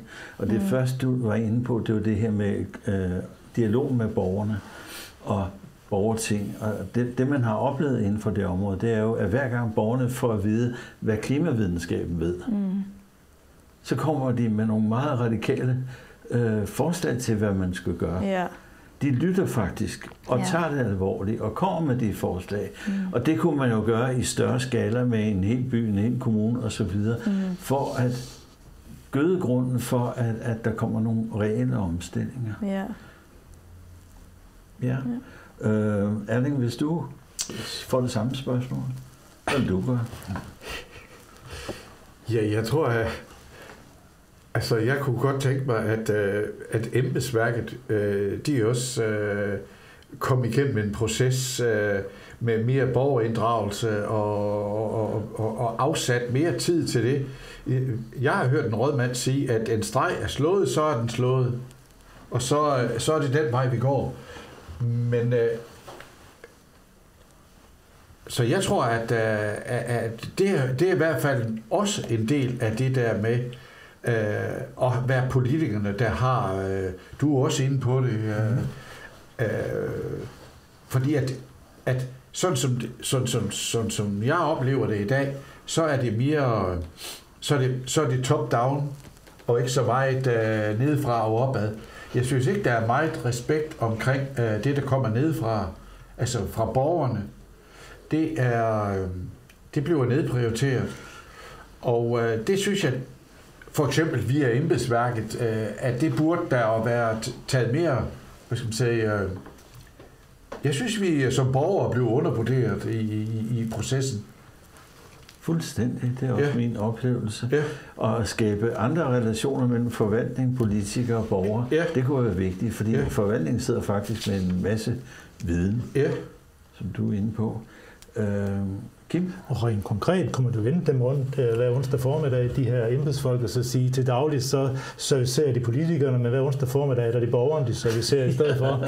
Så I kunne henvende jer fra lokale distriktsråd omkring i byen, lokalråd, og sige, at vi har noget her, vi godt lige vil have lidt hjælp af nogle folk, der ved noget i et rådhus. Fordi vi skal jo skabe de her værdien i nærheden. Det er der, vi skal ind og skabe. Det gør os også meget stærkere. Vi har lige nu en mantra, der hedder, at vi skal kunne klare os selv i 3 dage. Jeg forstår det ikke. Det giver for mig ikke mening, fordi vi skal have et samfund, vi skal hjælpe hinanden, og det skal vi i alle sammenhæng, også i en krisesammenhæng. Og den krise, vi står foran, skal vi også igennem sammen. Så det er utrolig vigtigt, at selvom vi står forskellige steder, har forskellige interesser, at vi skal gå ind og kan forstå interesserne set ud fra. Det der, jeg tror, at vi skal have det lange lys på. For mig er det, hvis det var, så er det vigtigt at hele tiden at have det lange lys på og sige, det er der, vi skal hen. Så det kan godt ske, der er nogle interesser lige nu her, der siger, det kunne være fedt lige at tjene lidt penge på noget der, og lidt penge på lidt der. Men hvis ikke det peger der, hvor vi skal hen, så skal det ikke have så stor værdi i min optik. Det er noget, det jeg vil arbejde for. Og jeg tror på, at det kan man godt få folk til at forstå. Jeg læste om de der borgerting, der jeg synes, det var lidt interessant, der var en forsker, der sagde, at hvis man tog 10 Nobelprismodtagere, og så er det egentlig sådan en ting, eller man tog 10 tilfældigt udvalgte borgere, så ville de 10 tilfældigt udvalgte borgere være et bedre borgerting, end det, der bestod af de her Nobelprismodtagere. Så det siger også lidt om, og vi har jo allerede eksempler flere steder fra, hvor det viser sig, ligesom du også siger, Niels, de tør godt at kigge længere frem, og tør at sige, at det er den vej, vi skal. Så vi skal ikke vælge som 4 år, så vi tør også godt at tænke længere frem. De borgerting, det var virkelig spændende, det der kom ud af det, de steder. Det var så spændende, og det borgerting, vi har nedsat i Danmark, det kom med et hav af gode forslag, og Folketinget overhørte det fuldstændig. Jeg synes, at man skulle genopleve det et borgerting og gøre det i alle kommunerne, supplere med det, ikke også? Marken? Ja, jeg har lige en ekstra ting, fordi så i forlængelse af, hvad der så kommer til at ske, når man ikke lige lytter til det borgerting og sådan noget, så er der typisk nogle erhvervsinteresser, der ligesom bliver tilgodeset. Og hvis jeg ligesom havde mandat til at sige noget, så skulle det hele også være meget mere transparent, end det allerede er. For der sker også mange ting. Der er mange lukkede møder, og der er mange ting, man slet ikke forstår. Sådan, hvorfor blev det lige skrottet? Eller hvorfor, især når man sidder sådan som bare et borger i Aarhus, og så var der nogle interesser, der blev tilgodeset, selvom de egentlig havde lavet et godt udspil, som så blev ændret på grund af noget. Eller sådan, der er mange ugennemsigtige ting, der sker. Der er mange streger, som bliver slået, før borgerne de kommer til. Altså det holdt vi en konference på Christiansborg om, alt det der, fordi alle de store anlægsprojekter, de er jo kommet igennem på den måde, du siger. Ja. Stregerne blev slået, og så, da det hele var klar, så spurgte man borgerne, og så er man ikke tvunget til at høre på borgerne, og så kan man gøre, hvad man vil. Det er de store erhvervsinteresser.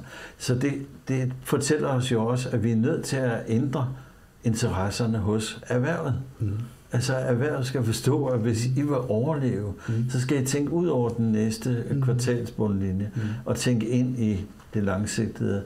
Og hvordan får vi gjort det? Det er jo en kæmpe diskussion, hvor jeg tror, det vil være en hjælp for erhvervslivet, hvis de fik konkrete, I kan gå den vej, den vej, den vej, og alt sammen er der en god bundlinje i. Ja, måske var det erhvervslivet, som skulle ud til borgerne, og ikke kommunen. Ja, det kunne da... Og spørge om lov. Ja, altså vi er da nødt til at have et andet erhvervsliv, end dem, der bare satser på at få allerflest penge i næste kvartal hele tiden. Ja. Jeg tror også nogle gange, at de faktisk har fået ansat nogle lobbyister, som de ikke engang selv måske i virkeligheden står helt bag. Jeg tænker da, at det er jo ikke sjovt at være en landmand. Jeg tror, at de fleste landmænd gerne vil have liv omkring sig og levende have, men de har valgt nogle lobbyister, der har medført noget andet. Jeg tænker på industrien, at jeg ved, at mange erhvervsfolk vil gerne have nogle gode skoler og nogle gode lokale samfund, hvor de kan bo og være i, men de har valgt nogle lobbyister, der kæmper for, at de skal betale så lidt som muligt i skat, og så videre og så videre. Jeg tror rent faktisk, at de er ved at være i en situation, hvor de lobbyister, at de næsten har forregnet sig i forhold til dem, de repræsenterer. Nogle gange, så hører jeg i hvert fald, at der er et miskmask der. Nå. Det er en kæmpe snak, det her, og det er totalt spændende. Hvis man nu skulle afslutte den her del af det med at sige, vi snakker om grønne byråd, hvad er i jeres opfattelse et grønt byråd? Hvordan vil I betegne det? Hvad definerer et grønt byråd? Er der nogen af jer, der tænker? Altså, jeg kunne godt være så naiv og forestille mig et byråd, som simpelthen prioriteret af det, der bare den rigtige, altså det der bare i retning af mindre CO2 og mindre rejser, og altså at kommunen den indrettede sig på sådan en måde, at det er jo de der ting, der færre byggematerialer og mindre nedrivning og mindre affald, at de altid havde sådan en, en retningssnor, som sagde, giv det mindre af det, i stedet for mere. Det kunne være fedt, hvis man havde sådan en byråd, der kiggede på den måde der. Det kunne man faktisk godt gå hen og få lidt respekt for sådan et byråd. Hvad tænker I andre? Ja, jeg tænker også helt sikkert, at alle beslutninger skulle ligesom træffes på baggrund af, om beslutningen sådan tog gode så trivsel og planeten. Så det skulle ligesom både være for menneskene og være regenerativ i forhold til at få genopbygget alle de her, altså havet, der er ved at dø, og naturen og alle de biodiversitetskrisen og sådan noget. Ja. Så ligesom, at det er virkelig, altså der er en bundlinje, hvor der også er trivsel og planetens overlevelse og økonomi. Ja. Jeg hørte Søren Nielsen sige, at der var en gang, hvor vi ikke havde ret mange penge, hvor vi byggede til mennesker. Vi kunne ned og se den gamle by. Og så i dag siger vi, at vi er rige, vi har masser af penge, og så bygger vi i hvert fald ikke til mennesker. Vi bygger kasser, det er pengemaskiner. Vi skal, du er fuldstændig ret, vi skal jo tilbage og bygge noget. Det skal være rart at bo i. Det skal, han var også inde på, at det skal både, nogle gange er man jo alene, så bliver du flyttet sammen med nogen, så får man børn, mere plads, og så bliver man 2 igen, og måske alene til sidst, og så mindre plads. Noget fleksibilitet og noget nærhed. Vi skal bygge til mennesker, noget der er rart at være i for mennesker. Og det kunne jeg godt ønske mig, hvis jeg have noget grønt. Det tænker jeg også ville være et kendetegn for et grønt byråd, at de tænkte, og du er også selv inde på at sige det samme omkring at tænke på mennesker. Og du sagde det jo egentlig også. Ja, det er faktisk også lidt det samme. Jeg hørte en, der snakkede om, at hvis man regnede på velfærdsstaten, som man regner i dag, så ville den aldrig blive indført, som den blev indført, da vi startede med ligesom også bare at have gratis læge og gratis skole og alting. Så... Og det, du sagde før omkring de grønne byråd, det var jo, at dels skal den overholde det kloden kan tåle, altså de planetære grænser. Og dels skal den skabe trivsel, for eksempel ved at overholde FN's verdensmål. Og de to ting til sammen, det er jo det, man normalt kalder donutøkonomi eller trivselsøkonomi. Altså, der ligger faktisk allerede nogle definitioner, som vi kunne lade os inspirere af, til at definere vores næste byråd i Aarhus, som er et grønt byråd, der gør alt det, du siger, tænker hele tiden den rigtige vej, og har det, du siger, mere overordnet, det som mål, og gør det, du siger, altså tænker for eksempel byggeriet inden for de planetære grænser, tænker, at vi bygger for mennesker, ikke for pengene, og så videre. Godt. Hvis det er okay, så kunne jeg tænke mig at gå videre til nogle forskellige sektorer, eller for eksempel kunne jeg godt tænke mig at snakke lidt om transporten, fordi det kommunen har lagt ud, det er en grøn mobilitetsplan, hvor de fortæller os, at transporten fylder 50% af vores udledninger, og allerede om 5 år, 2030, så vil den fylde 2/3, altså 65% af samtlige udledninger i Aarhus, hvis man ikke gør noget. Og uden at gå i detaljer med den grønne mobilitetsplan, så kunne jeg godt tænke mig at høre jer om, hvad skal der ske, set med jeres briller, med transporten i Aarhus? Hvis man nu starter med dig, Kim. Jamen, nu har jeg læst den her 15 minutters by, og det var da et godt sted at starte, synes jeg, at mange af de daglige gøremål, man har, det er jo både til fra arbejde og indkøb og så videre, børn og så videre, der skal passes og hentes, at alt kan foregå inden for en 15 minutters transporttid, så er vi jo allerede nået langt, kan man sige. Og så i forhold til vores bymidter, jeg kunne forstå, at Aarhus Kommune jo ikke har haft brugt særlig mange penge på cykelstier, men bare sådan en ting at gå ind og vise også, at man faktisk vil skabe en by, hvor det er nemmere at komme rundt i med, både det kan være på cykel, men det kan også være med offentlige transportmidler, ikke også? Så på du skal måske lige definere, hvad er en 15-minutters by? Jamen, jeg ved, Niels, jeg forstår det sådan, at som jeg sagde før, at de fleste gøremål kan gøres inden for 15 minutter, der hvor man bor. Det er sådan, jeg forstår det. Og man siger det sådan helt ned i detaljerne ved at sige, at man kan nå alle de nødvendige gøremål med cykel eller gang inden for 15 minutter. Ikke? Og det vil sige, så tilrettelægger man jo pludselig byen på en helt anden måde. I stedet for, at vi har et industrikvarter herude, som alle skal pendle til, eller noget andet herude, som alle skal pendle til, så forsøger vi at skabe bykvarterer, hvor vi kan blive inde i. Vi behøver ikke pendle.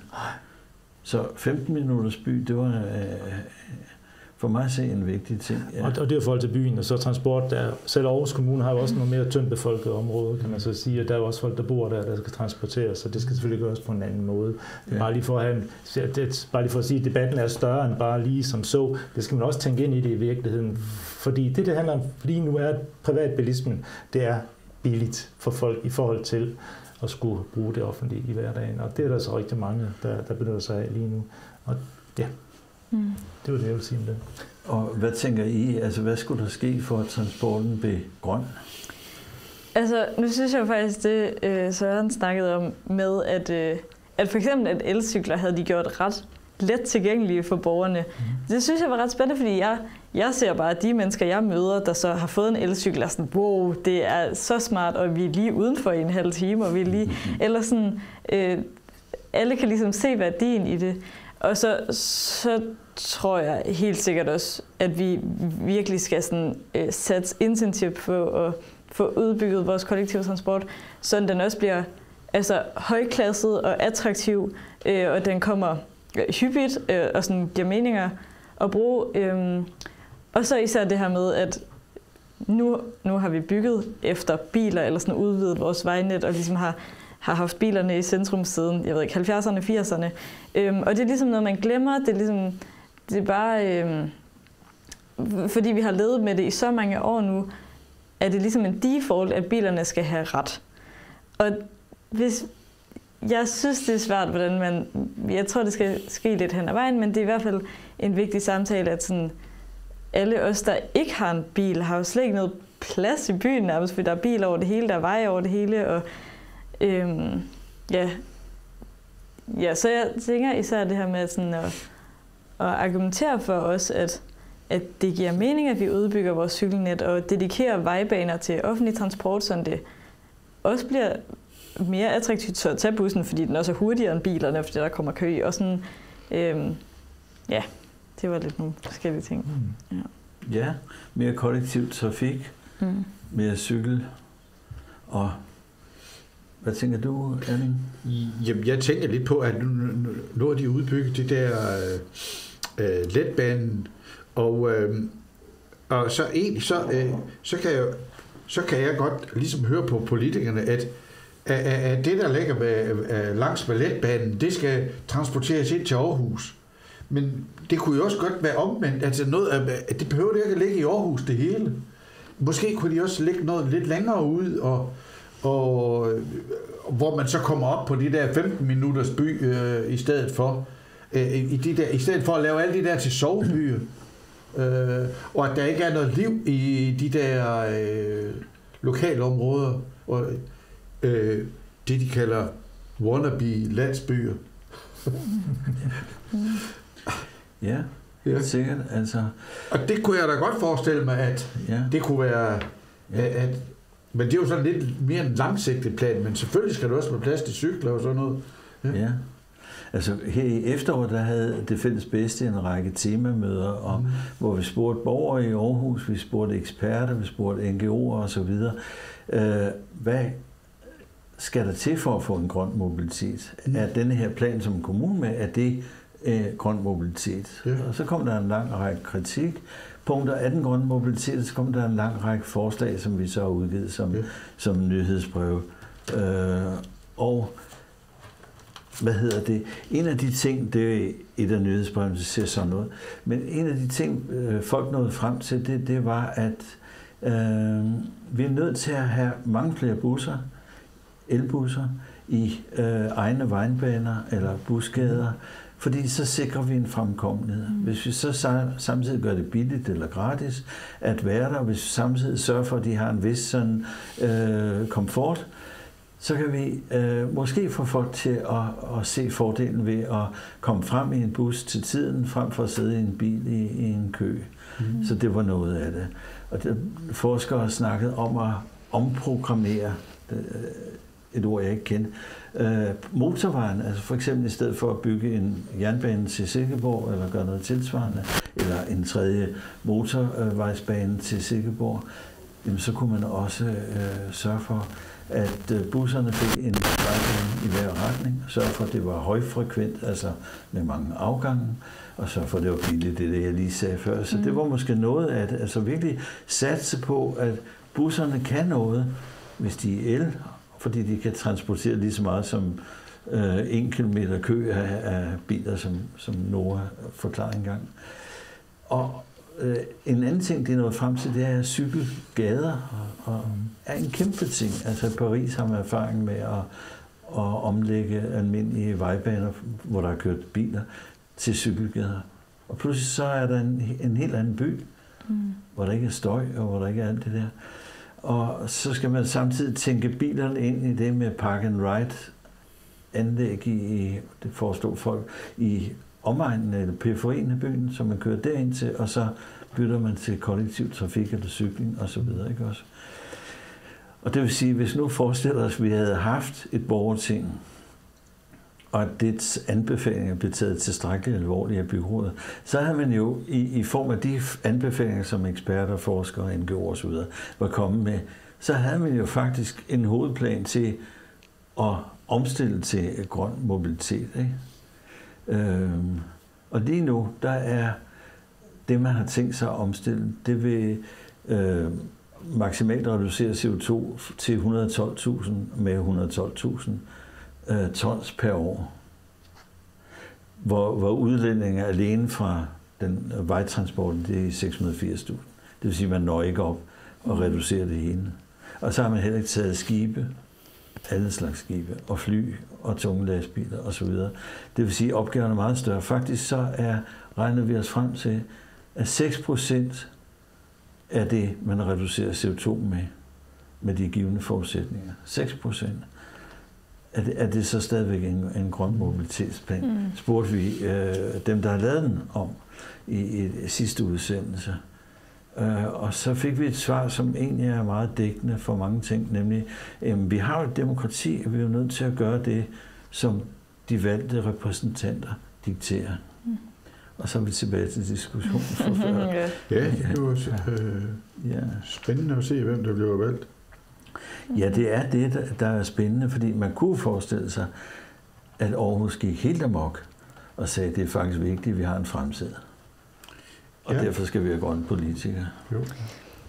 Ja, fordi jeg tænker også meget det her med, at sådan, hvordan skaber vi samtalen mellem borgerne og politikerne og virksomhederne? Eller sådan meget, hvordan får vi givet borgerne viden nok? Og jeg tror egentlig langt hen ad vejen, at borgerne har viden nok. De føler bare ikke, at de ligesom har mulighed eller sådan handlingsmuligheder. Så kan de stemme til kommunalvalget, men det... Ja, og der kan man virkelig håbe, at de så bruger deres stemme, men jeg tænker også, altså sådan, hvis politikerne ligesom kan lave en fortælling, der får borgerne til at ligesom hoppe med på fortællingen, eller sådan, at det ikke er borgerne, der skal sige det. Politikerne kan godt formulere noget, der er attraktivt, som kan skabe forandring. Ja. Jeg synes det er meget interessant, det du siger med, at politikerne skal ture og lade borgerne få noget indflydelse. Og så er der også lidt tilbage til lokalrådet der. Og det der med at forgrønne byområder, altså om den grønne omstilling af byområder, borgerdrevet omstilling, som vi også har snakket om i andre sammenhæng, hvor man tør at sige, at der er nogle gader, nogle steder, hvor dem forgrønner vi. Så, det gør også noget for klimaet, det gør også noget i forhold til at bo der med tryghed. Jeg har jo snakket med børneforældre, som når de ligesom er ude af andelsselskabet, tænker, jamen der er jo ikke nogen trafik mellem husene. Ej, hvor er det egentlig fantastisk rart og trygt.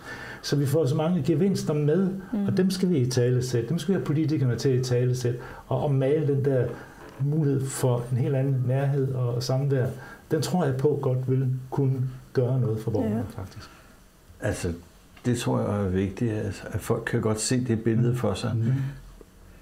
Altså, nu har jeg så boet i den her lille landsby med 500 mennesker, andelssamfundet i Joshøj, og hvor vi har eksperimenteret med både byggeri og fællesskab og fødevarer og transport, men jeg har aldrig oplevet en kommune interessere sig for det. Jo, jeg har oplevet mange andre kommuner, der kommer og kigger på det, men jeg har aldrig oplevet et samarbejde med Aarhus Kommune. Og det synes jeg heller ikke, de er gode til. At samarbejde og, hvad skal man sige, eller være nysgerrig på. Det er måske noget, der hedder evidens eller jura, som det er måske det, de går efter, eller nogen, de i hvert fald ikke været interesseret i, hvordan man kunne bygge det her videre. Nej. Og det synes jeg, vi kunne prøve at tage som det næste, vi snakker om, nemlig borgerdrevet omstilling. Og andelssamfundet Hjortshøj, hvor det kommer fra, som jo er 35 års erfaringer med, at nogle borgere siger, nu vil vi godt leve med mere fællesskab og mere bæredygtighed. Kunne du prøve at fortælle lidt om, hvad det går ud på sådan i store træk? Jamen, i store træk, så har vi jo gjort det, at vi har bygget alternative boliger med stampet ler og papirsisolering. Det gjorde vi så for de der 30 år siden. Og for eksempel mit hus, der er jo lige fornyet taget på, og så var vi nede og se på det her papirsisolering. Og det er sådan noget, der er bygget uden dampspærre og sådan noget. Så kigger vi på det her, og det er fuldstændig som det blev blæst ind. Et enormt sundt hus, når det kom til stykket. Og sådan er der jo så med, vi har også inviteret kommunen til at bygge et af deres bofællesskaber for folk med særlige behov ude hos os. Og det har de så gjort, og der er et stort fællesskab omkring det, og noget med jobs, og vi har fælles transport, biler og fælles cykler, og vi har et lille fikseværksted, hvor man kan komme og få ting og sager vedligeholdt, repareret, husholdningsmaskiner, og vi driver noget landbrug sammen, og producerer fødevarer. I år er der 120 medlemmer i den der grøntsagsordning, og så giver vi så 20 timer til for 1.200 kroner eller 1.400 kroner, hvad det er. Det kan jeg ikke lige huske. Og så kan man hente alle de grøntsager, man skal bruge i sin husholdning. Og det vil vi gerne gå videre med, men nu venter vi lige på den der helhedsplan, som så ikke lige går vores vej, fordi at kommunen de siger hellere, at der bliver bygget villaer på det der område. Altså helt traditionelle villaer. Og det er så vores store udfordring, og det er så den der kamp, som altså måske er det også med til at holde os lidt sammen, jeg ved sgu ikke, men det er også lidt enerverende at skal møde op ind i byrådet og sige, hov, det her det er ikke lige den rigtige vej, og endelig, og egentlig, når jeg nu fortæller alt det her, så er vi rigtig gode til at producere nogle billeder. Altså hvis man nu kommer på besøg, producere nogle billeder, og det er også, når jeg nu fortæller det her, så får jeg også nogle billeder af det her. Det kan sgu godt lade sig gøre, uden at der skal være en hel masse beton og industri og socialkontor og arbejdsløshed og alt sådan noget der. Fordi der er altid noget at gøre sådan et sted der, men jeg kan godt se, at det er sgu lidt op ad bakke. Ja. Men det er jo absurd, for nu bor jeg også selv i det andelssamfund i Hjortshøj der, og jeg kan følge alt det, du siger der. Og jeg synes jo, det er absurd, at der kommer busser fra udlandet, der kommer busser fra andre kommuner, der kommer busser fra universiteter, og vi har besøg af forskere, der bor et antal uger i vores udmærkede andelssamfund for at studere det, men der er ikke nogen, der ligesom lytter det i Aarhus Kommune. Nå, det kan være absurd. Skidt være med det. Men det vi kunne huske at være positiv. Jo, det er jeg i hvert fald også. Og det positive kunne være, at man kunne lære det her. Ikke? Ja. Altså de erfaringer, der ligger her, suppleret med andre erfaringer fra andre økosamfund og tilsvarende bebyggelser, det kunne man jo bruge, og så kan man sige, ved I hvad, det er egentlig meget enkelt, fordi hvis vi gør det her, så reducerer vi vores klimaaftryk ganske væsentligt. Vi havde jo, altså Københavns Universitet var ude og analysere os, og de fandt frem til, at det klimaaftryk, vi havde, det lå cirka 40% under gennemsnittet i Danmark. Og det er ikke farligt, du bor på den måde. Og det er ikke farligt. Altså man mister ikke komfort som engageret. I skal være velkommen til at komme ud og kigge. Vi kommer der faktisk en gang imellem. Fedt. Ja. Altså, også dig. Og jeg tænker, kunne I inden for den grønne ungdomsbevægelse forestille jer, at I så at sige ligesom gik ud og tog de erfaringer, I synes var relevante, og så bredte det ud? Helt sikkert. Altså jeg tror... Jeg tror også, jeg ligesom får noget energi og noget drivkraft af at være i den grønne ungdomsbevægelse, fordi det er ligesom, så er vi en masse mennesker, som måske lige vil gå skridtet længere, for så at kunne komme til at bo på den måde. Og sådan, det jeg ligesom ser som problemet, er jo, at man skal ligesom ville det, man skal virkelig kigge efter det, hvis man vil bo sådan et sted. Fordi det vi ser, det er parcelhuse og rækkehuse, og så det er ligesom ikke i sådan en forestillingsevne, eller sådan, det ligger ikke lige for at skulle gøre det, og nu har vi sådan en travl hverdag og alt muligt, så man skal ikke tage for meget stilling, eller sådan. Så det, altså jeg vil helt sikkert, det tror jeg faktisk, vi nærmest alle sammen er meget enige om, at vi skal ligesom ud og vise den vej også, for de mennesker omkring os. Der kan du godt få nogle billeder ud hos os. Ja, det tror jeg lige, jeg skal prøve. Ja, med noget drivkraft i. Ja, nemlig. Der var lige en ting, som jeg tænkte på. Men i samme forbindelse, jeg kommer fra et sted, hvor vi har noget, der hedder Friland, og vi har også noget, der hedder Grobund. Og Grobund, der er jo også tiny houses, og Friland bor jo ligesom i Andels. Og der har man i Friland et hus må maks koste 1 million. For der er også noget andet i det her. Du er ung, du skal ud, I skal ind på et marked, det er svært at komme ind på. Og vi har lavet et generationsteori ved, at vi lader priserne stige, så de unge jo kun kan komme ind, hvis de har flere millioner, og et arbejde, og de knokler hele tiden. Og der er vi jo nødt til at skal gå ind og sige, at det kan ikke fortsætte. Det er en anden vækst, der heller ikke kan fortsætte. Og der er vi nødt til at lave nogle bremser. Det har man gjort konkret derude ved at sige, at når man flytter ind, så skal man vide, når man skal af med sit hus, så er der altså også et maks på. Ja. Men det gør også, at unge så også har mulighed for at komme ind. Det gør faktisk, at der er kø for at komme ind. Altså, så vi skal, der er flere ting i det her, men vi skal have, I unge, der skal være nogle andre muligheder at tilbyde til jer, end det, der bliver tilbudt. Ja, det er enig. Meget enig. Men jeg synes så, at det faktisk er lidt sjovt, fordi nu har jeg været på en masse konferencer og hørt en masse mennesker snakke, og især de her virksomheder og kommunerne, som skal bygge og sådan noget. Og de er jo meget sådan, borgerne de efterspørger det ikke.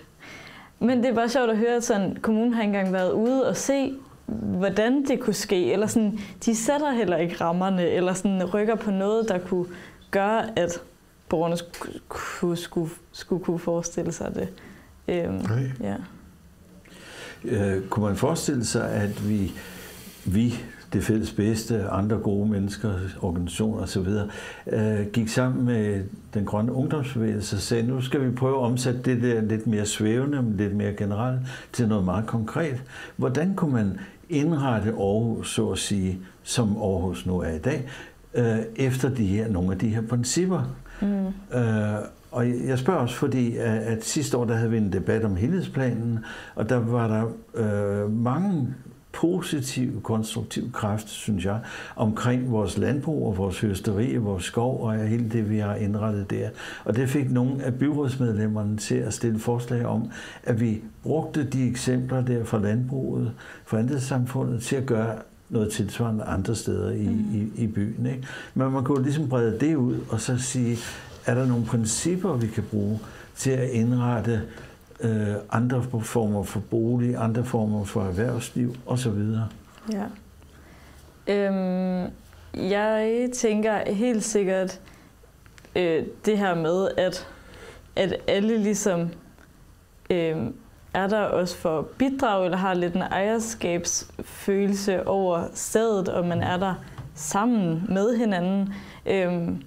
Og altså der har vi jo almene boliger, som vi kender til, og som vi altid har haft, som også er non-profit, og der er borgerrepræsentation, og der er også... Altså, og så har det måske fået en negativ klang, hvilket er virkelig ærgerligt, fordi det er også et sted, hvor man er sammen og ligesom kender de mennesker, der bor omkring en.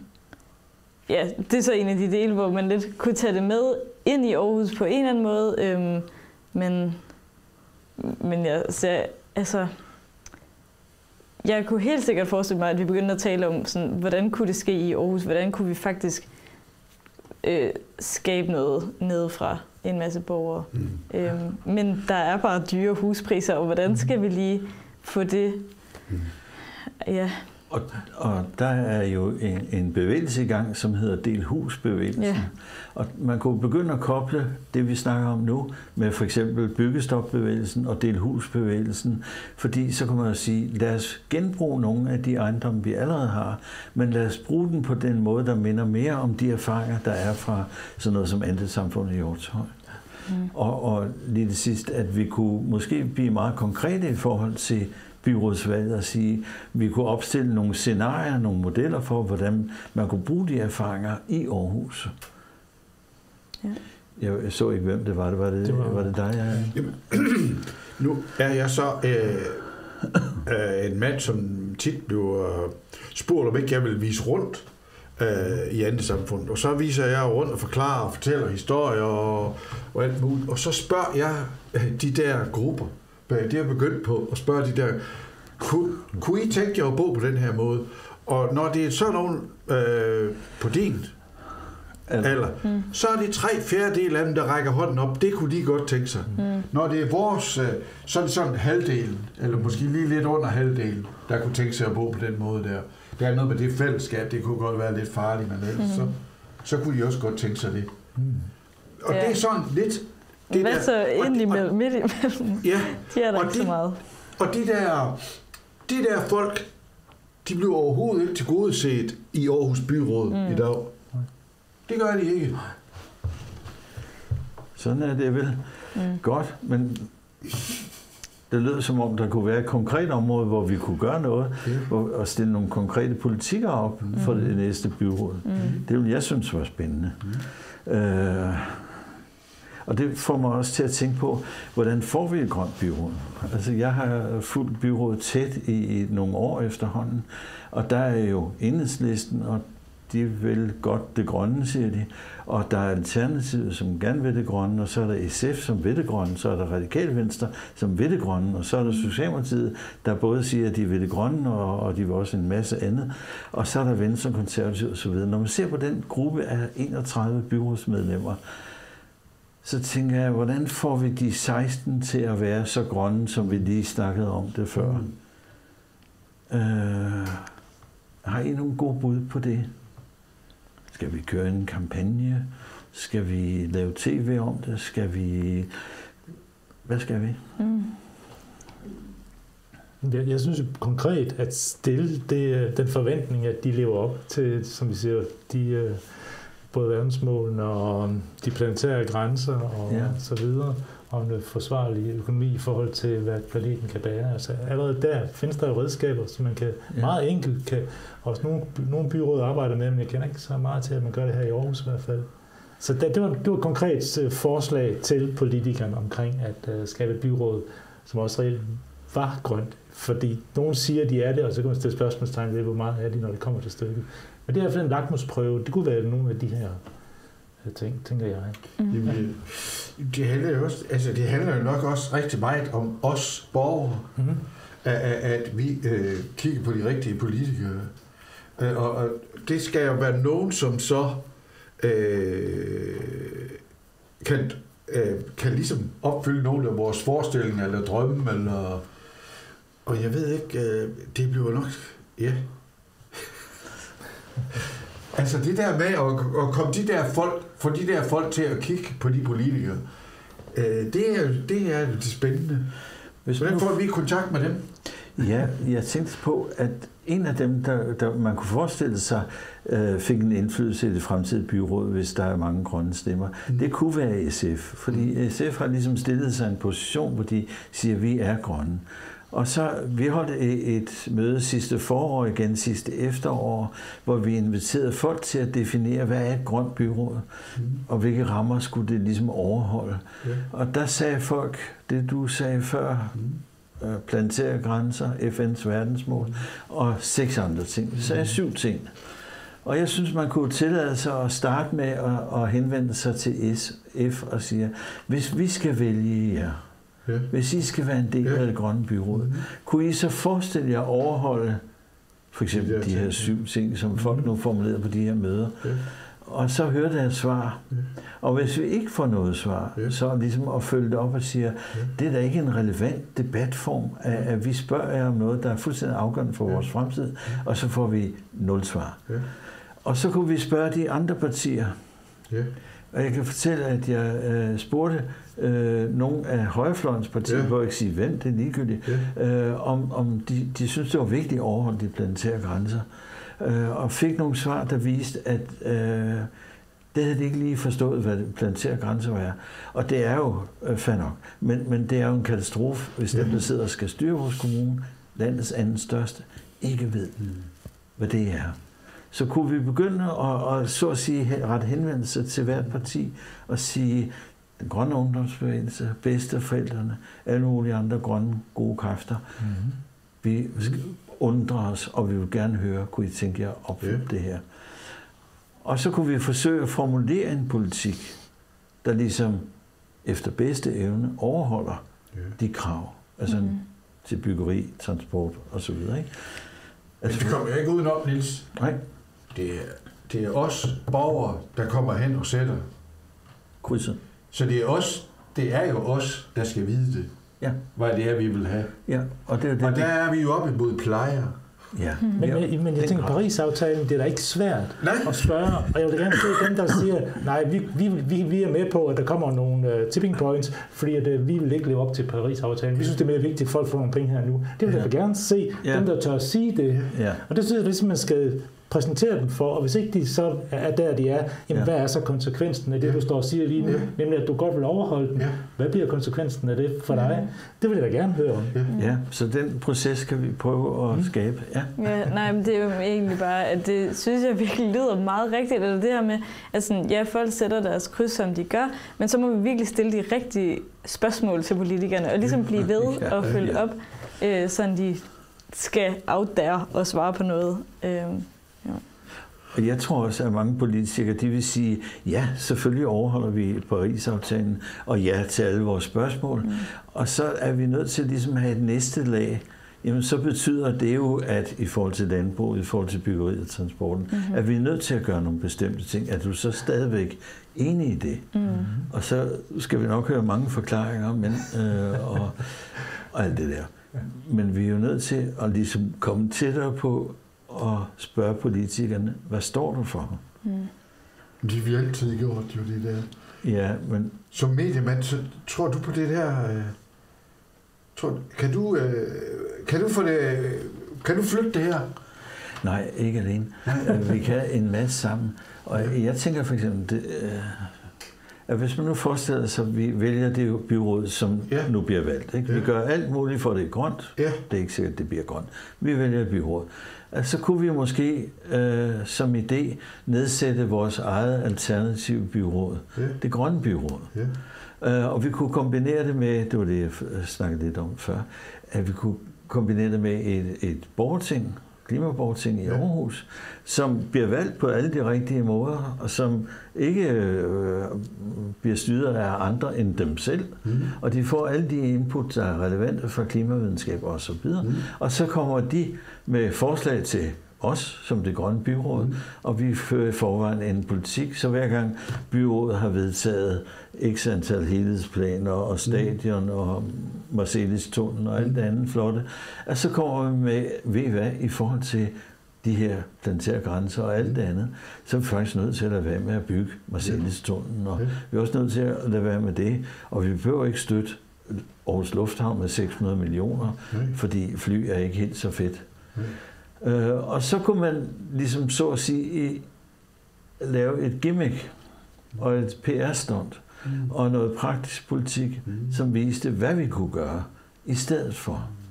Og vi kunne få inviteret erhvervslivet ind, fordi det er nogle af de eneste, som ledende byrådspolitikere i Aarhus virkelig har respekt for.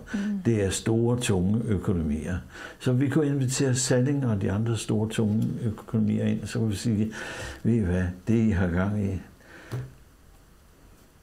desværre fører det fuldstændig derud. Ja, og så har vi jo også den fordel, at alle virksomheder ligesom er ude og sige, at de er meget klimabevidste, så kan vi jo holde dem op på det.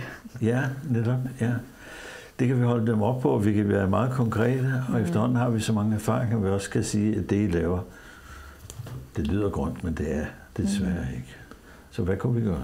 Vores fødevareproduktion, vi har jo den grunde ungdomsbevægelse lavet et lille hæfte omkring omstilling og det er rigtig levedygtigt landbrug. Ja, nemlig. I hvert fald fødevareproduktion, og jeg tænker i hvert fald også inde i byerne, hvor jeg godt ønske, at når man skulle ud og spise eller andet, men så jeg forventer selvfølgelig, at det jeg får ikke er udsat for sprøjtemidler og andre med ting og sager. Jeg har selv ringet til nogle af de steder, jeg skulle ud og spise og spurgt, hvor de siger, at vi laver alle ting af gode råvarer, og så spørger jeg dem, er de økologiske? Nej, det er det ikke. Hvordan kan de så være gode? Så bliver der stille, og så siger man, så kommer jeg ikke og spiser den her gang, det er ærgerligt. Altså, vi må begynde at stille nogle krav, og så skal tingene jo reelt, så burde de jo koste det, fordi det er jo det der med økonomien, det her med pengene, at forureningen af vores natur og så videre, det kan man jo gøre gode sådan gratis. Så det koster ikke noget for dem at gøre det, hvor hvis det var sådan, man sådan sagde, man vi er nødt til at have vores rent drikkevand og så videre fremadrettet, så skal det også være. Så jeg tror altså i priserne, og der ligger der, tror jeg, nogle ting, som også kommunerne kunne gribe til i forhold til den del. Det tror jeg. Ja. Og jeg er sikker på, at i forlængelse af det, du siger, at hvis man tog fat på en række restauranter, og så præsenterede den for, hvad er det egentlig for noget giftigt serveret, undskyld, jeg siger det, så direkte, det er det. Og hvordan virker det? Jo, det giver kræft, det giver sådan og sådan, alle mulige ting. Altså, kunne I forestille jer, at jeg gik med på en linje, hvor vi sagde, at det skal være lokalt, det skal være regenerativt, det skal være uden gift, og det skal være alle de der ting, som kendetegner fremtidens landbrug. Og så begyndte vi simpelthen at lave, og det kunne være det grønne byråds fornemme opgave, at lave sådan en slags ambassadørordning for restauranter og caféer og tilsvarende, som hedder det her, det er Michelin 1 inden for det grønne. og det her er noget andet. Altså, kunne man forestille sig det, at vi simpelthen overtager initiativet? Det kunne man godt. Ja. Altså, Kan du få tid til at lave det? Det er så det. Altså, der er jo noget med tid og kræfter og sådan noget ressourcer. Men jeg forestiller mig helt sikkert, at det kunne være lidt sådan en fed ting. Jeg ved ikke, nu har vi lige startet aktivistisk tegnestue i den grønne ungdomsbevægelse. Ja. Og det er en virkelig fed ting, og folk kommer ligesom ind og er sammen og laver noget praktisk og sådan og får erfaring og sætter sig ind i noget lidt politisk og sådan.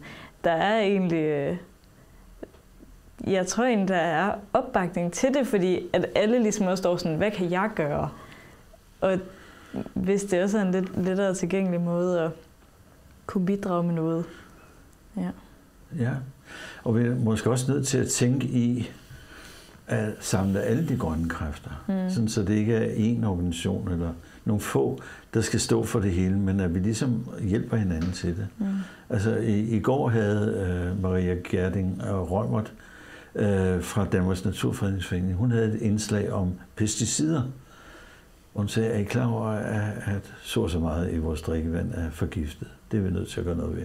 Så havde Gylde.dk, det er Kjeld Hansen og hans aktiviteter, han havde et indslag, der siger, er I klar over, at landbruget bruger det her middel, som gør, at svampe bliver resistente, som gør, at vi kan ikke helbrede kræft og så videre, en hel masse sygdomme. Og det var meget konkret, og sådan er der en masse viden inden for jer og inden for alle mulige andre, som vi kunne smække sammen, og så i stedet for at vi ligesom går med hver vores silo, så kunne vi gå samlet med nogle kæmpe budskaber. Ja. Helt sikkert. Og vigtigt op til kommunalvalget også. Ja, lige præcis. Ja. Noget af det omkring politikere, jeg synes, der er for tiden, det er jo det der med, at når man spørger om noget, så stiller den historie i, og det ser ind til at så svare på en måde, at vi svarer på konkret det. Men tit er det jo et ikke-svar, fordi at hvis man ikke har hele fortællingen med, det er jo den måde, vi lige nu har politikere, der gang på gang kan sidde og svare det ind og gøre det andet, og sige, at det hænger sammen. De gør det så i deres verden, det gør det ikke i min verden. Men at et mere ærligt et byråd, hvor man kan sige, at det at begå fejl, det står vi også, det lever vi også op til. Ja. Det er, fordi lige nu så tør de jo ikke at begå fejl. Fordi, du kan jo se, hvordan partidisciplinen så lige pludselig så er de jo alle sammen, nej, det går ikke. Vi skal sandelig sørge for, at det bliver kommunikeret ud. Altså en fejl, det er det værste, der kan ske. Hvor vi kan sige, i andre sammenhæng, så siger det er jo den måde, vi bliver klogere. Det er ved at begå fejl og lære af det vores fejl. Kunne vi få nogle politikere, der var lidt mere voksne i deres kommunikation i forhold til, at også, for jeg tror godt på, at vi vælgere vil kunne forstå det, hvis de resonerede over det, de svarer. Og det har jeg brug for noget mere ærligt. Også lige præcis de ting, vi snakker om her, er meget enkle et eller andet sted. Og derfor er det imponerende, at politisk, at man har kunnet undgå at svare på de ting indtil nu, og lade nogle ting køre videre, som burde være stoppet for længst. Helt sikkert. Så det grønne byråd, Niels, hvordan tænker du det mere konkret, spørger jeg så dig? Men jeg synes, man skulle lave en slags andet valg. Altså man har kommunalvalget, og i forbindelse med det, synes jeg, vi skulle prøve at lave et grønt byrådsvalg, hvor vi siger, at alle, der er interesseret i grønt byråd, de kunne stille op, og så vælger vi, ligesom det byråd, der er der nu, 31 mennesker, som har det til fælles, at de alle sammen er engageret i den grønne omstilling. Og så stiller vi nogle hovedopgaver. En af dem transporten, en anden landbruget, en tredje energien. Og altså, det er jo en skændsel af Aarhus har 2% vedvarende energi efter 40 år. Og det sidste kunne, man kunne starte med nogle overskuelige områder, og det sidste kunne være byggeriet. Og det kunne jeg egentlig godt tænke mig at snakke lidt mere om. Jeg har sådan en bagkant. Du har en bagkant. Kan vi starte den her snak kort? Ja. Hvor længe har du? 5 minutter? Skulle det ikke tage en time? Hvad? Jo, det skulle det da. Okay. Jeg ved ikke, hvad der sker. Jo, men vi har fået at vide, at det er bedst, hvis vi kan fylde 2 timer. Og så, Okay. så må vi fylde det her, så må vi kalde det langsomme samtaler. Ja. Fordi vi kommer rundt om fantastisk mange ting, som er dybt vigtige. Mm-hmm. Men hvis nu prøver at slutte af med byggeriet, fordi sagt helt kort, så har vi siddet i det fælles bedste og prøvet at undersøge, hvad er byggeriets rolle. Og det er jo en katastrofal rolle. Så har vi snakket med Søren Nielsen, der er professor ved Arkitektskolen, og sagt, kunne vi ikke lave en konference? Og det har han sagt ja til. Og han kommer med et væld af oplysninger, og det korte og lange, det er, at vi er nødt til at gøre noget, om det er så stopbyggeriet eller hvad. Og det, jeg kunne tænke mig at høre jer om, det er, hvad skal der ske med byggeriet, hvis det stod til jer? Hvad tænker du for eksempel, Erling? Jamen, jeg tror da, at lad mig tage den hjem til mig selv, at vi er nødt til at kigge på andre måder at bygge på. Og for eksempel de der med, og hvorfor skal det hele ligge i Aarhus? På den anden side så, og hvorfor skal alle folk bo i Aarhus? Aarhus har jo nærmest tømt Jylland for mennesker, og de mangler jo alle de andre steder. Alt lukker derude, og jeg synes ikke, det er i orden, at man bærer sig ad på den der måde. Og altså, at man er sådan en konkurrent og skal suge alt til sig. Og det kan man sikkert ikke bebrejde Aarhus for, fordi at de har jo sådan nogle store bydrømme i Aarhus. Vi har sådan nogle... Nej, jeg har det sgu ikke. Og hvis man kunne komme det der lidt til livs, det der, og ikke tømme Jylland, så synes jeg godt, at det kunne lade sig gøre at bygge nogle ordentlige boliger, eller renovere nogle boliger ude omkring, som er mere... Ja, som både måske hænger sammen med noget fødevareproduktion, og måske også noget erhverv, og nogle jobs, og sådan noget. Altså hvis vi skal væksten til livs, ikke til livs, men i hvert fald kigge på væksten. Vi kan jo ikke engang holde til den der vækst, som er i dag. Og det kan kloden heller ikke. Så egentlig så skal vi sætte farten lidt ned. Og jeg ved, jeg har en forestilling om, at det er der mange, der vil stride sig imod. Men jeg tror ikke, at vi kommer udenom det på længere sigt. Altså faktisk så haster det jo. Mm-hmm. Og der vil være sådan nogle boliger, den slags boliger, ude i Danmark, eller i Jylland, eller hvor det nu er, det er lidt i Danmark, hvor at det er lidt mere, at det ikke kun er bolig, og slet ikke noget spekulation, men at det er boliger til, som er sådan halv erhverv, og i hvert fald noget, man kan nærmest halv leve af, og så have et job ved siden af, måske ikke på fuldtid eller sådan noget, og have sin familie i sådan et hus der, som, og nogle fællesskaber omkring det. I gamle dage, der havde man for eksempel forsamlingshus derude, som man kunne være fælles i. Det kan man ikke. Man kan ikke skaffe folk til at drive et forsamlingshus derude længere, vel?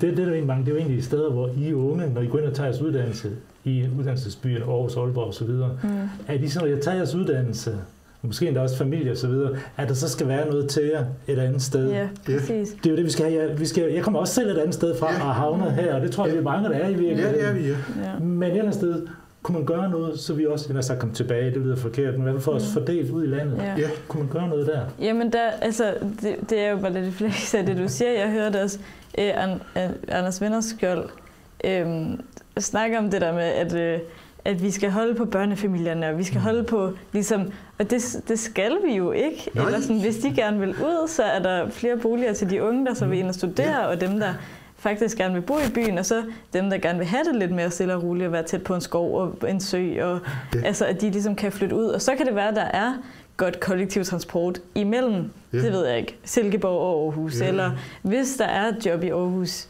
hvor de ligesom skal pendle ind, men ja, helt sikkert den der, vi skal finde ud af, hvordan der kommer et flow i, hvor vi bor, og vi flytter, og ja. Og hvis man forestiller sig, at urbaniseringen fortsætter, Så alle til sidst bor i Aarhus og tilsvarende storbyer. Hvem er det så, der skal dyrke de der små regenerative jordbrug ude omkring i landet? Hvem er det, der skal bo i lokalsamfund, hvor økonomien hænger sammen? Altså, vi er nødt til at gentænke den der by. Det bliver til skov. Ja, det bliver til skov. Aarhus, og så skov. Ja, det er sådan, det er. Ved I hvad? Tak for jeres medvirken. Det har været fantastisk. Store, vigtige temaer. Tak for hjælpen. Yes. Tak skal du have. Vi siger tak for den her gang, og håber, det lykkes med et grønt byråd. Jeg skal passe på med min negativitet. Nej, den er fuldstændig berettet. Det er hyggeligt at møde jer. Ja, Og i lige måde snakke med jer. det var det. Det var det nemlig. Lidt, hvor jeg